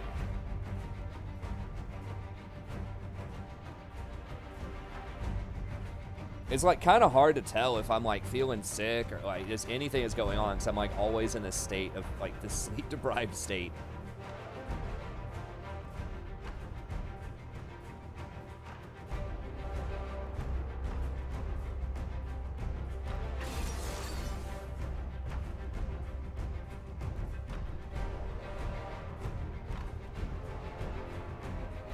I mean, Thresh Nami is a skill matchup.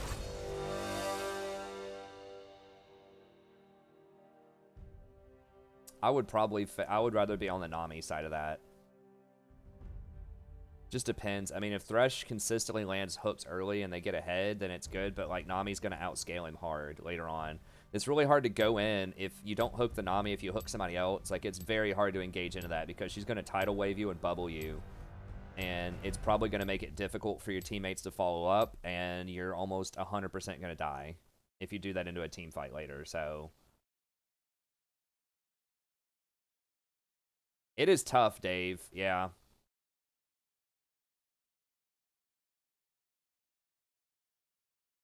You can be you can make it happen, but I mean, it depends on what we mean by serious, right? Like a pro player or like a challenger level streamer, I think it is difficult to do anything outside of the game. You probably have to play at least for 8 hours to be good enough for that. Most people, with some exceptions. You're already an exception, a large exception if you're challenger. But yeah, I mean, it's just like anything else, you know. It's hard to be like a professional athlete and, you know, work a 9-to-5 job. Like, it wouldn't happen. You don't see NFL people like clocking in at Walmart from 9 to 5, you know. Sure as the tide. 'Cause that's what they do. That's their job. It's the same thing if you're like a high-level gamer or streamer. Like, basically your job to an extent. Whether or not you get paid for it is a different question, I suppose. But yeah, I mean, you gotta be on it. Summoner's Rift. But I mean, I think handling 2 of those things, I've done that for years. I've, you know, been an awesome teacher, I think, for a long time. I won Teacher of the Year back in 2016, I think, and you can only win that once at my previous university. I get really good student evals, and I was still hanging out with friends, you know. People in their air. But it's hard to commit to more than like 2, like, basically 2 jobs, right? So if I do teaching plus gaming, you know, then when it starts to get into, well, I'll also need to take care of my daughter during the day. That's basically another job because she doesn't let me do anything productive.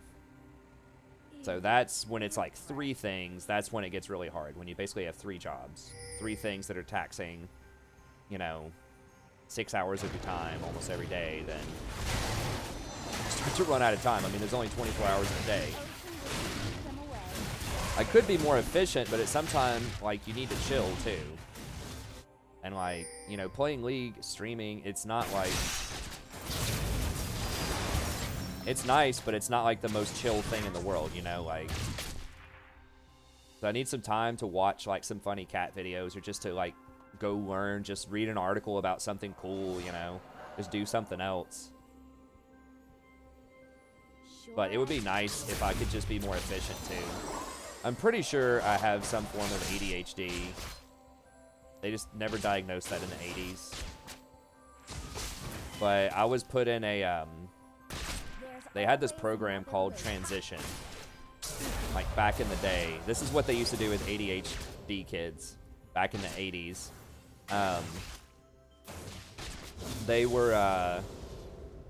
They had this program called Transition, and it was basically like if you were smart enough to pass kindergarten, but you were basically had ADHD, like you couldn't sit down, you were running around just constantly, you know, causing mischief, not focusing, not sitting in a desk properly, stuff like that. They would put you in this like transitional grade between kindergarten and first grade. They called it Transition. And it was much more kind of like hands-on type of learning. You weren't sitting in a desk. You were still doing dittos. I remember doing things that I thought at the time were fairly advanced. Like I would learn, I learned all the planets and like maybe multiplication or something. I don't remember what exactly it was. But it felt like the intellectual content was solid, perhaps even higher than first grade in some circumstances. But it was definitely for like hyperactive kids that could not like sit in a desk and focus, which was me. I just think that I've really managed it fairly well, but I've always been terrible with like the concept of time. Like I'm just really inefficient.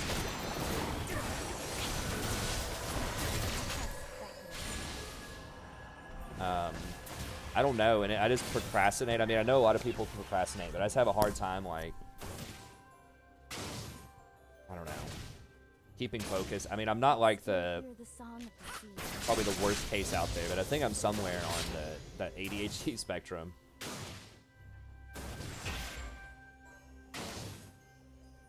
I think there probably is a spectrum too. I don't think it's like everybody who has some form of ADHD is exactly the same. I don't even remember how I got off talking about that. But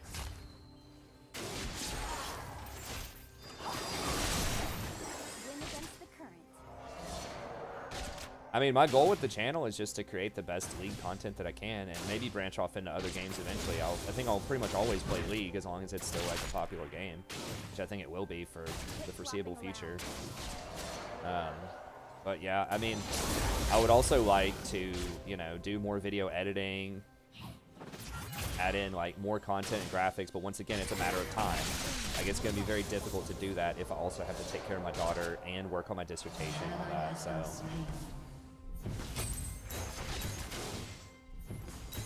Oh, I was talking about my efficiency at work and why it's hard to be like super efficient sometimes. I do get very easily distracted. As you can tell, if you like ever watch the channel, I'll just go off on like random tangents about stuff, you know.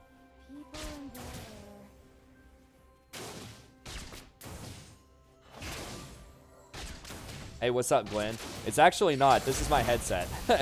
My headset mic rather than my professional Blue Yeti mic. This is my, you know, $30 headset that has a mic attached to it versus my, you know, $130 microphone that just pretty much died. Like, the wiring on it was, I think it's the wiring is really faulty, and it was creating that, like, that weird clicking noise.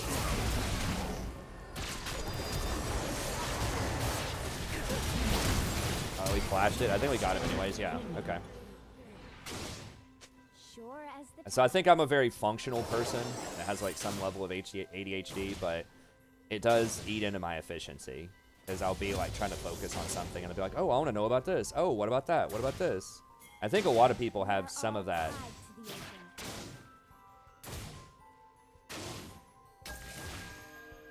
But at least when I was a child, they thought it was bad enough where they not held me back, but like I said, put me in a special program.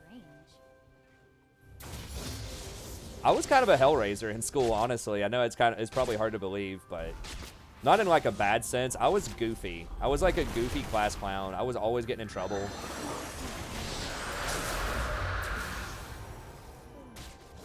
Just stupid stuff. Just like doing cartwheels in the hallway or like sliding into line or like busting milk cartons over my head. Like just those little ones you'd get at lunch. I did that one time just for fun. I was definitely like a heavy like attention seeking like class clown type of person. And I had a lot of fun with it, but I was getting in like mild trouble, you know, getting written up, you know, name on the board, that type of stuff all the time. I would get A's in everything, and I would always perform like in, you know, 99 percentile in like all the subjects on all their standardized tests and stuff, but I just was like off the wall, like just hyper, just clowning. It was fun. A lot of that doesn't come out. Sometimes it does on stream. Sometimes I'll get a little silly, but I try to keep it chill on the stream as much as possible. But when I'm like with my friends, and certainly when I was younger, I was definitely a bit more of a clown. In a good sense, I think. Might have been annoying to some people, but I was pretty dang popular, especially in elementary school. I think a lot of people enjoyed that. And then throughout a lot of high school. In middle school, I was kind of like, I don't know. My middle school was weird.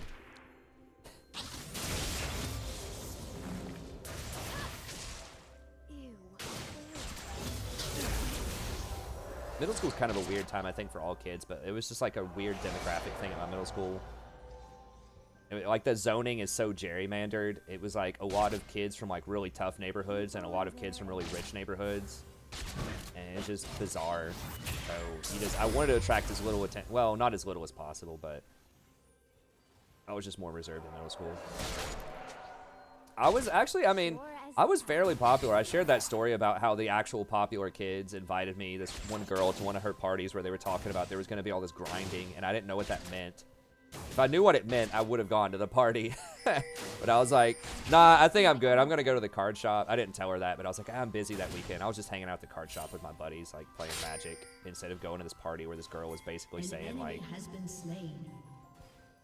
she was down to get a bit freaky at this party in, like, 8th grade, or there would be people doing that kind of stuff.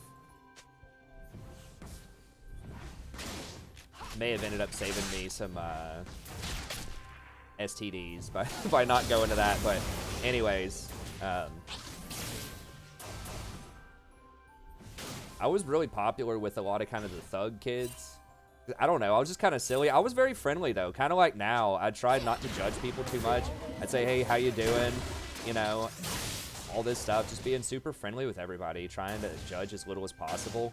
Always had a little bit of extra money. Like my mom would give me $2. Like I'd bring my my own lunch to school. But I always had a couple of dollars just for like milk and some desserts or whatever. And I only really needed $1. I think I just got like a chocolate milk and like this little pudding thing that was like 50 cents. And so I always gave my $1 away to somebody else who I didn't think had enough money to have a good lunch. Even though I didn't have a lot of money either, I was like, I had enough to have a decent lunch, and so I'd always give it away. This one kid in particular, Chad, who was really just like a super friendly guy, but just did not have a lot of money.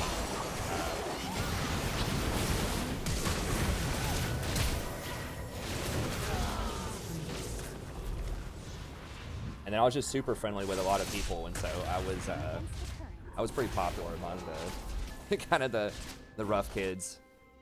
I remember one of my friends came up and was like joking around with me, and he like pushed me into a drink machine like he was playing. He's like, "Oh hey, what's up, man?"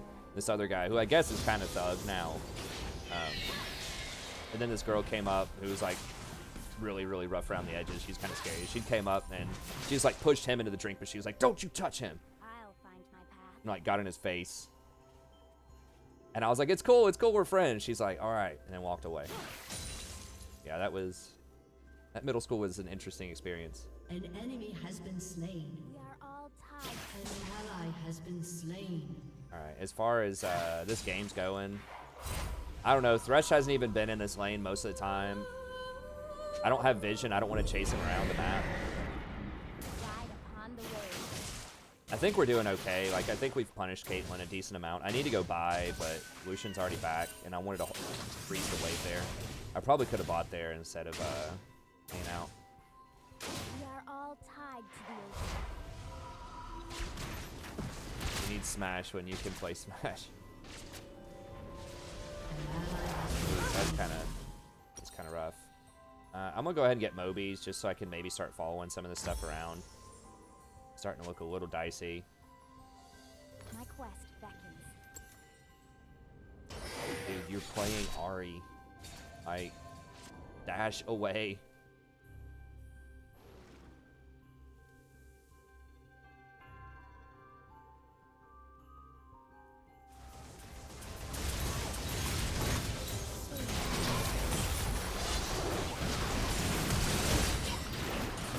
Oof. Damn. He's just a little out of range on that one. We might get Dove here. Yeah, they're at Dragon. People and their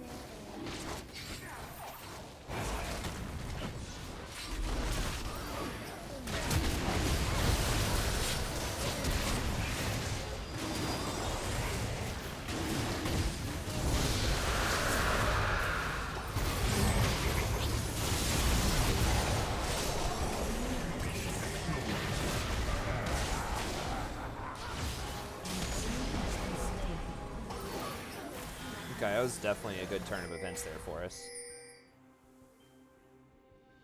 Turret plating will fall soon. Ooh.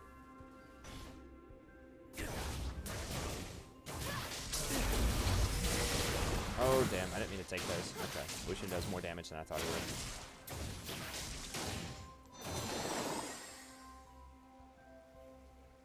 I loved school, though. I mean, if I had to pick a school that was probably the least enjoyable, it was probably middle school, but I liked all of my schooling. And that was just because, like, the school itself was rough. The teachers weren't amazing. There were some good ones, but like, my friends were so really cool. It's hard to say, because I love school. I'm just a nerd. I like learning stuff. I like the social camaraderie of it.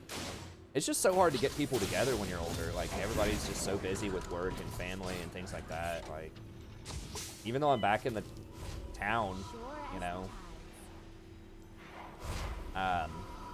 where a lot of my friends are, it's still hard to get together with people. I just need to be more efficient with my time, both for my health and for hanging out with people. My people are counting on me.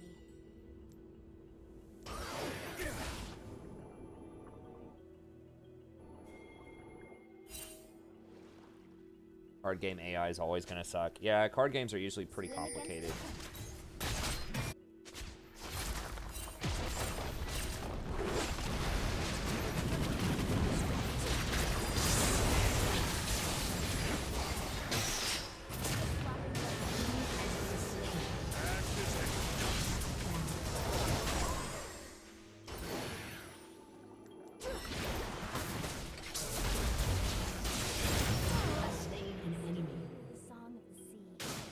I dropped the bubble on him to speed him up. If you're wondering why did I do that, because if you hit people with bubble, it still speeds them up with an Omni passive. There's always another wave. Rek'Sai, we can beat a Rek'Sai. She's actually dead too, so. Lucian's just so strong. Like as a champion, he's just over the top. In normal times, he wouldn't be over the top, but because all the other AD carries are bad, because crit's bad, then he's over the top. Oh, I don't have Ardent yet. Oops.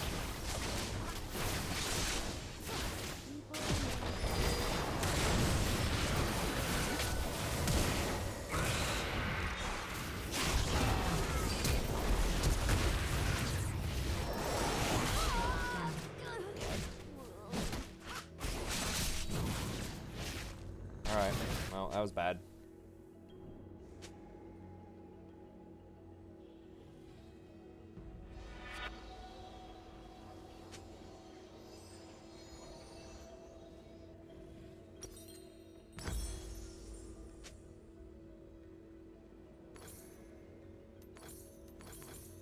Your team has destroyed a turret. Sure as the tides.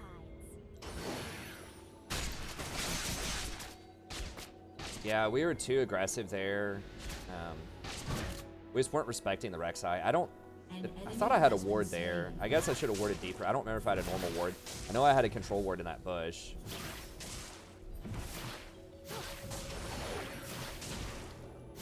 Shut down. Enemy double kill. This is going off. We need a good, like, clean fight here.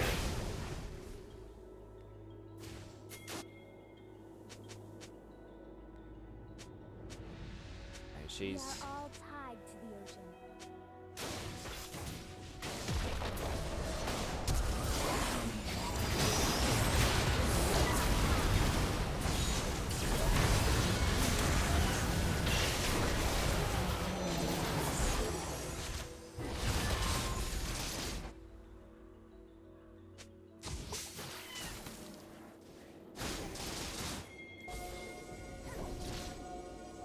I'll find my path. And she wasted her ult. We're not going to have that for this team fight. It's rough.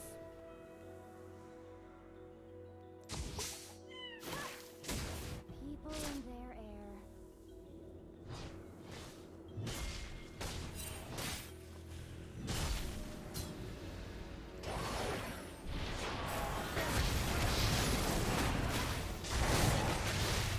Dude, this dragon is so strong. Wind dragon. Like, people disrespect it, but it's almost like you're getting free Moby Birds with it. Like, it's a lot of range.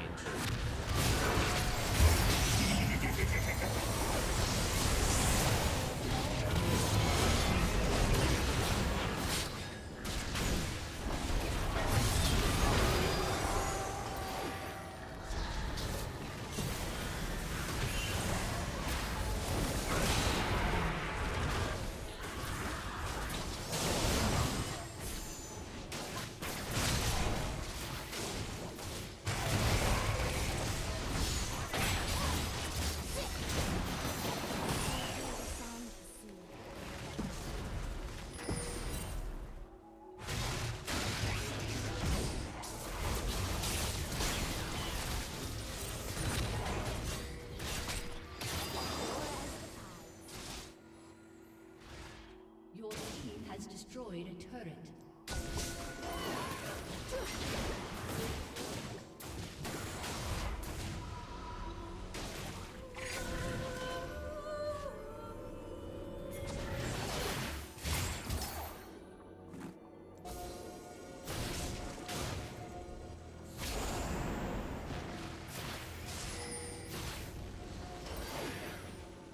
My quest beckons. Enemy has been slain.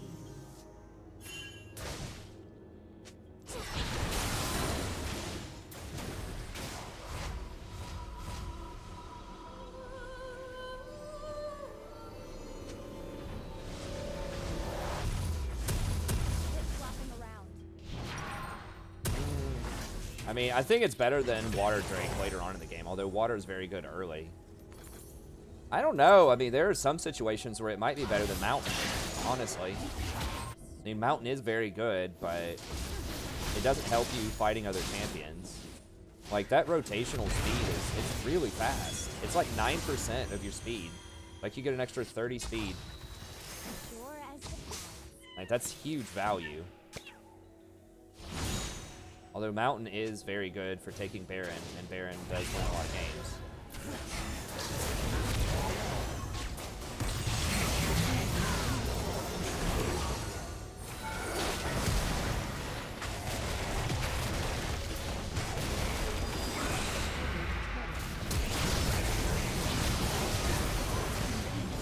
Has been slain.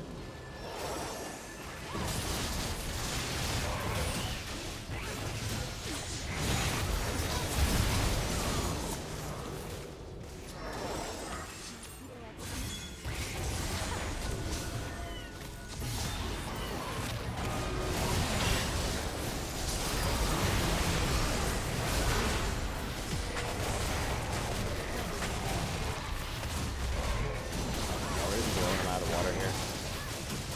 Team has destroyed an inhibitor. Your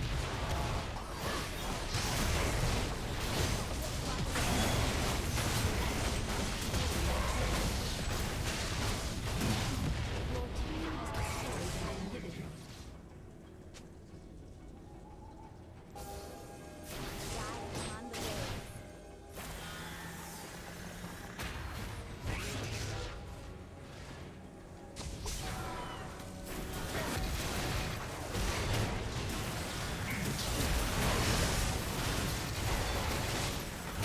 The Rek'Sai's middle.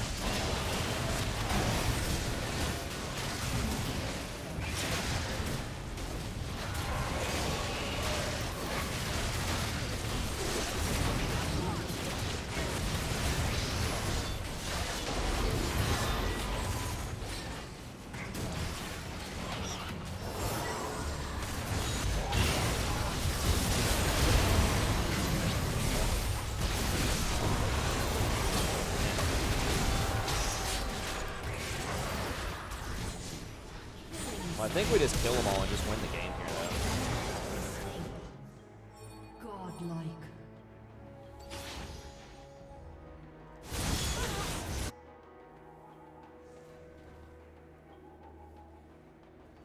That's why I was saying stop, because they'll just keep running in there if we stop damage on it, and then we can just bait them and kill them all. But I didn't want the Rek'Sai to steal it, so... But it ended up working out. We stopped long enough to kill like a couple of them, and then we're able to just snowball on them afterwards.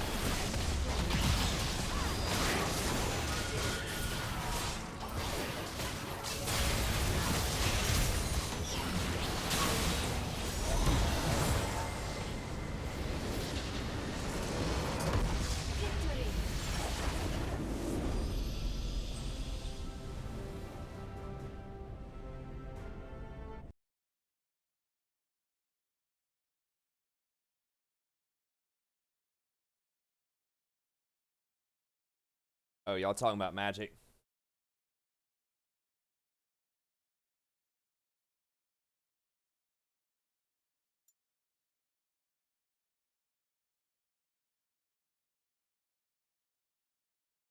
Or are you talking about something else?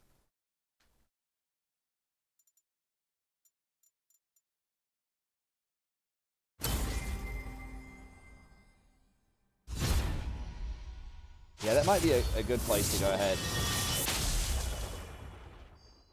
Oh, you get different pieces. That's interesting. It's a little bit under 4 hours, but I am kind of low on sleep, as I was mentioning before, and that's a pretty good way to end it. On Platinum 1. Okay. I can hang out and talk with you guys for a few more minutes, but I think that'll be it for the games. That's a good way to end it. We played a bunch of different champs today, didn't we? We played, well, not a bunch, but we played, like, Sona, Thresh, Nami. I guess that was it, but, like, 3 champs and probably, like, 5 or 6 games is not bad. Yeah, I played a lot of Magic way back in the day, back in the middle school. So that was probably from like 97. It was from Ice Age through the second set in Mercadian Masks, so right after Urza Block. So I played the most during Urza Block, which was a lot of fun. I really liked it. A lot of people said it was a terrible set. It was very creative and fun. I liked all the combo decks back then.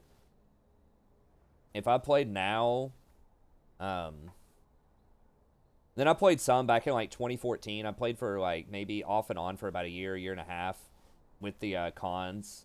I came in like right when the Pack Rat deck was still really good, in the last summer of the Pack Rat deck. I won like 72% of the games. That deck was so strong. I was playing a lot. I was playing like 5 times a week or something at different local tournaments back then. I really got back into it pretty hard, and I was watching a lot of like SCG and Pro Tour stuff. I was on Pro Tour 99 back when I was a teenager. I didn't do super well. I went like 4-3, I think. It was a modern Pro Tour. I was playing like Counter Sliver or something back then, which was weird. But yeah, I haven't been able to duplicate that kind of success with the Pack Rat deck. I would probably play Modern if I got back in. There's a lot of interesting decks. I still watch like Modern Grand Prix. I'll watch some of the matches. I don't think Standard just doesn't get it going for me. I think they've turned Standard into just like creature matchups. Like they just seem to not really like combo decks at all in Standard. Not really like a ton of control decks. I was never I mean, I've always been kind of I would really enjoy playing combo or control type of decks. I mean, my thing that I did very well in this thing they used to call the Junior Super Series. I don't know if they still have something like that or not, but it was for like if you were under 18, you could win scholarships and stuff. And that was probably my best like very large tournament, or what I thought was a large tournament. And I was number 1 at one point there, and then I think I ended at number 3. And then I intentionally drew into the last round. But I was playing the Necropotence back then, which was really sweet. It was like, it's like Necropotence with Nevinyrral's Disc. It wasn't like a combo version of Necropotence, it was just kind of like a black control deck with like Drain Lives and things like that. Skittering Scourge. Yawgmoth's Will. That's my favorite card of all time, I think, was Yawgmoth's Will. I remember when that card first came out, I was like, this card is broken as hell. And I was like going around, and I collected as many as I could get from people at my local card shop. Anyone that had it, I was like, hey, I'll trade it. And people were only valuing it at like $3 or something. This is when you could run 4 of them. Now, there weren't as many ridiculously broken things back then as there are now to do with Yawgmoth's Will. But you could still do, like, Dark Rituals out of your graveyard. You could still, you know, get card advantage. It was awesome. I loved it. I loved the art on it. I loved the cards. So I ended up with, like, 36 of them. I would have had a lot of money if I kept my cards from back then, because a lot of them are worth a ton now. I had, like, 36... No, I had 27, because I remember them by, like, pages, because we would have these, like, folders with card sleeves in them, and you could fit 9 cards in the folders. I think some people still use those, like the binders. And I had 3 pages of Yawgmoth's Will. Show and Tell, people only valued it like $1. It was terrible back then, but I really liked the art, so anytime I did a trade, I'd say, hey, you got any Show and Tells? Just throw in a Show and Tell. They'd be like, all right. And I had, like, 36 of those. I had a lot of good stuff. back then that would have been just worth a ton of money, like Gaia's Cradles, Rashadan Ports, Wastelands. I didn't have a ton of those because those were absolute garbage. Like, people would just rip up Wastelands if they got them out of packs. They're just like, no one played, at least not in standard. Hardly anybody played extended back then, which is like modern now, and definitely nobody played classic, which is legacy now. And so Wastelands were worthless. Yeah, I didn't have Force of Wills were a little before my time. Not much. They were alliances, I think, which was like the block before when I got in. I think I had some of those at some point. But those were pretty sweet. Yeah, I had a lot of stuff that would have been worth a ton of money, but I think I sold it all for like $300. Because, like, my local card shop closed down, and I was, like, starting to work more in high school, and I just couldn't. I had a girlfriend that took up a lot of time, and I was, like, working, and I was taking, like, really tough, like, AP classes and stuff, so I just couldn't get into it. Yeah, Force of Will's a really, really strong card. And so Standard rotated out, and when Standard rotated out, that was the apocalypse, because no one ever played Extended. And so once the Urza block, like, started to rotate out, then I just gave all my cards to my buddy, and I said he was going to, like, a convention or something, and I was like, hey, just bring me back $300. You can keep whatever else. And he brought me back a check for $300 from a card dealer. I think he brought me back a check for, like, $350. I don't know what else he got for it, but I got offered at the time $1,000 when I thought of getting out, when the cards were still really good in Standard, but yeah, Modern now, it looks like a lot of fun. It feels like there's quite a lot of balance in Modern. Like, there are aggressive creature decks, like humans, like spirits, that look like a lot of fun. And of course, like, I like the graveyard strategies. There wasn't a ton of that back in the day, but I really like the dredge stuff. Oh no, the stream's tripping again.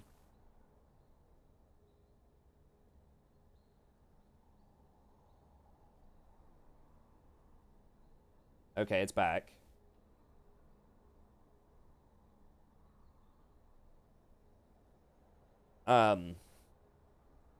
But yeah, I like a lot of the dredge type of stuff. There's been a lot of creative, fun dredge things. Like, there's just, like, your standard dredge, then there was Vengevine, and then there was, that I was looking at. What is that other one? I can't remember it. There was another graveyard deck that was pretty good. That, like, ran big creatures. I can't remember what the signature card was out of it, but I like the graveyard decks. Yeah, the loam decks. I think if I went back, I would love to play dredge. And then there are, like, the more official type of combo decks that are pretty strong. Combo-ish decks. You have, like, Tron decks, like the big mana decks that are cool. And then the, what is that? The Summer Bloom deck that got nerfed. That's not a Summer Bloom deck anymore. I forgot what that one's called, but that deck looks pretty cool. It feels like in Modern, there are, like, 30 different, like, good decks that could win. You know, like, there are some that are probably, like, pretty close to the top. You know, like humans and spirits, but it feels like there are a lot of decks that could win. You know, that definitely have a shot. That's what I like about Modern. I've heard some pros say they don't like that because it's very difficult to plan for how do you win, you know, in a 15-round tournament when you could face anything and you have no idea what you're going to face. How do you prepare your sideboard? How do you choose what you're going to play? Some pros like it when it's way more predictable, when there's like 5 top decks you have to plan for. But in Modern, there's like 30. Very different styles of decks, too. So that's why I like Modern. It's very cool. I think Legacy... I think Blue is just too strong in Legacy. I think they should ban Force of Will, honestly, or Brainstorm, one of the two. But I think that they're just not going to do that. Just because people play Legacy because they like to play those cards, because they're fun. I think I would ban Brainstorm. But a lot of people really like Brainstorm. But I think it's just like the vast, vast majority of decks that are good in Legacy play Blue. And I think that holds back a lot of diversity. Vintage is pretty fun. You don't see a lot of Vintage, but I really like Randy Bueller's Super League, like the modern Super League and vintage Super League, and those are a ton of fun. I really, because the commentary is so good in those, and there's just a lot of camaraderie between people, and the format's really cool too. Like the way they've done like these team Super Leagues, where you have to play a different deck every time, and it's different people playing, and they're all on the same team, but like, and they limit the amount of cards you can play, so it forces creativity. They're like, you can only play so many copies of certain cards, so you can't just play like all brainstorm decks, or something like that. I think that's a lot of fun.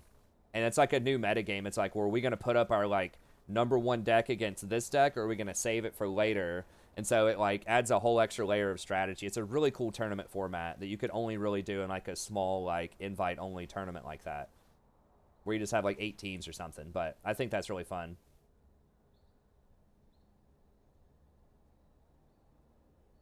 Hey, thanks.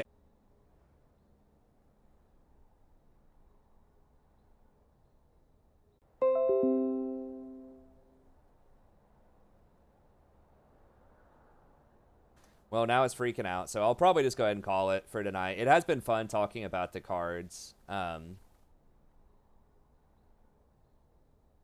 really thought or interest. I know obviously there's some people in here that are...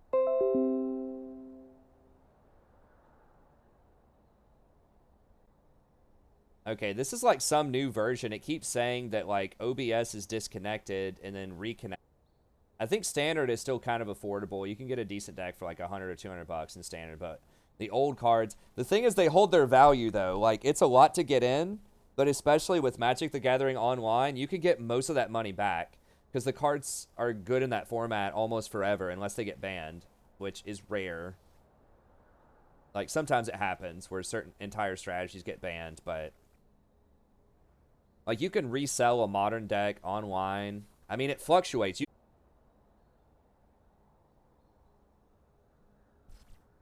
Okay, and we're back. Yeah, it depends on what they are, Aaron. But yeah, I would get them appraised if you're looking to make some money. Yeah, some of that stuff. I was talking about how I played way back in the day, like in the 90s. Yeah, I would go get them appraised. One website you can go get them to look at is TCG Players, pretty accurate. Just go here and you can just like look up some of your cards. You can even sell them online. You don't have to go to a card shop. You just mail them to people and they would just pay you via PayPal. Or you can go to a card shop. A card shop's going to give you less than online. But yeah, I definitely would look up the value of the cards before you sell them. But yeah, a lot of them, you know, my collection that I sold for 300 back in the day would have easily sold for 10,000, you know, 5 years ago, and maybe even more now. But it just depends on which cards you had. But yeah, I don't know where I was going with that, but I need to go to sleep. Some of those are not going to be worth as much. But there will probably be some. Like, there's Liliana of the Veil, if you have that, is worth, like, 120 bucks or something. There are cards that could be worth some money. So maybe not, like, that much. That's, like, for the real old stuff. But, yeah, I mean, cards that used to be, like, $2 back in the day, some of them are, like, 70, 80. But, anyways, I gotta get out of here. I gotta go to sleep. I gotta get up in the morning and take care of my daughter. Some are really dumb and they're worth a ton. Hey, thanks, Rally. I appreciate it. Okay, well, thank y'all very much for coming out. I gotta get out of here. It is a lot of fun talking about Magic and the card games and things like that. But I gotta get some sleep, and then I'll get up in the morning and, you know, I'll try to get that tier list done. It seems like this mic is okay. It's serviceable. Like I said, I'm going to get a more professional mic probably sometime soon.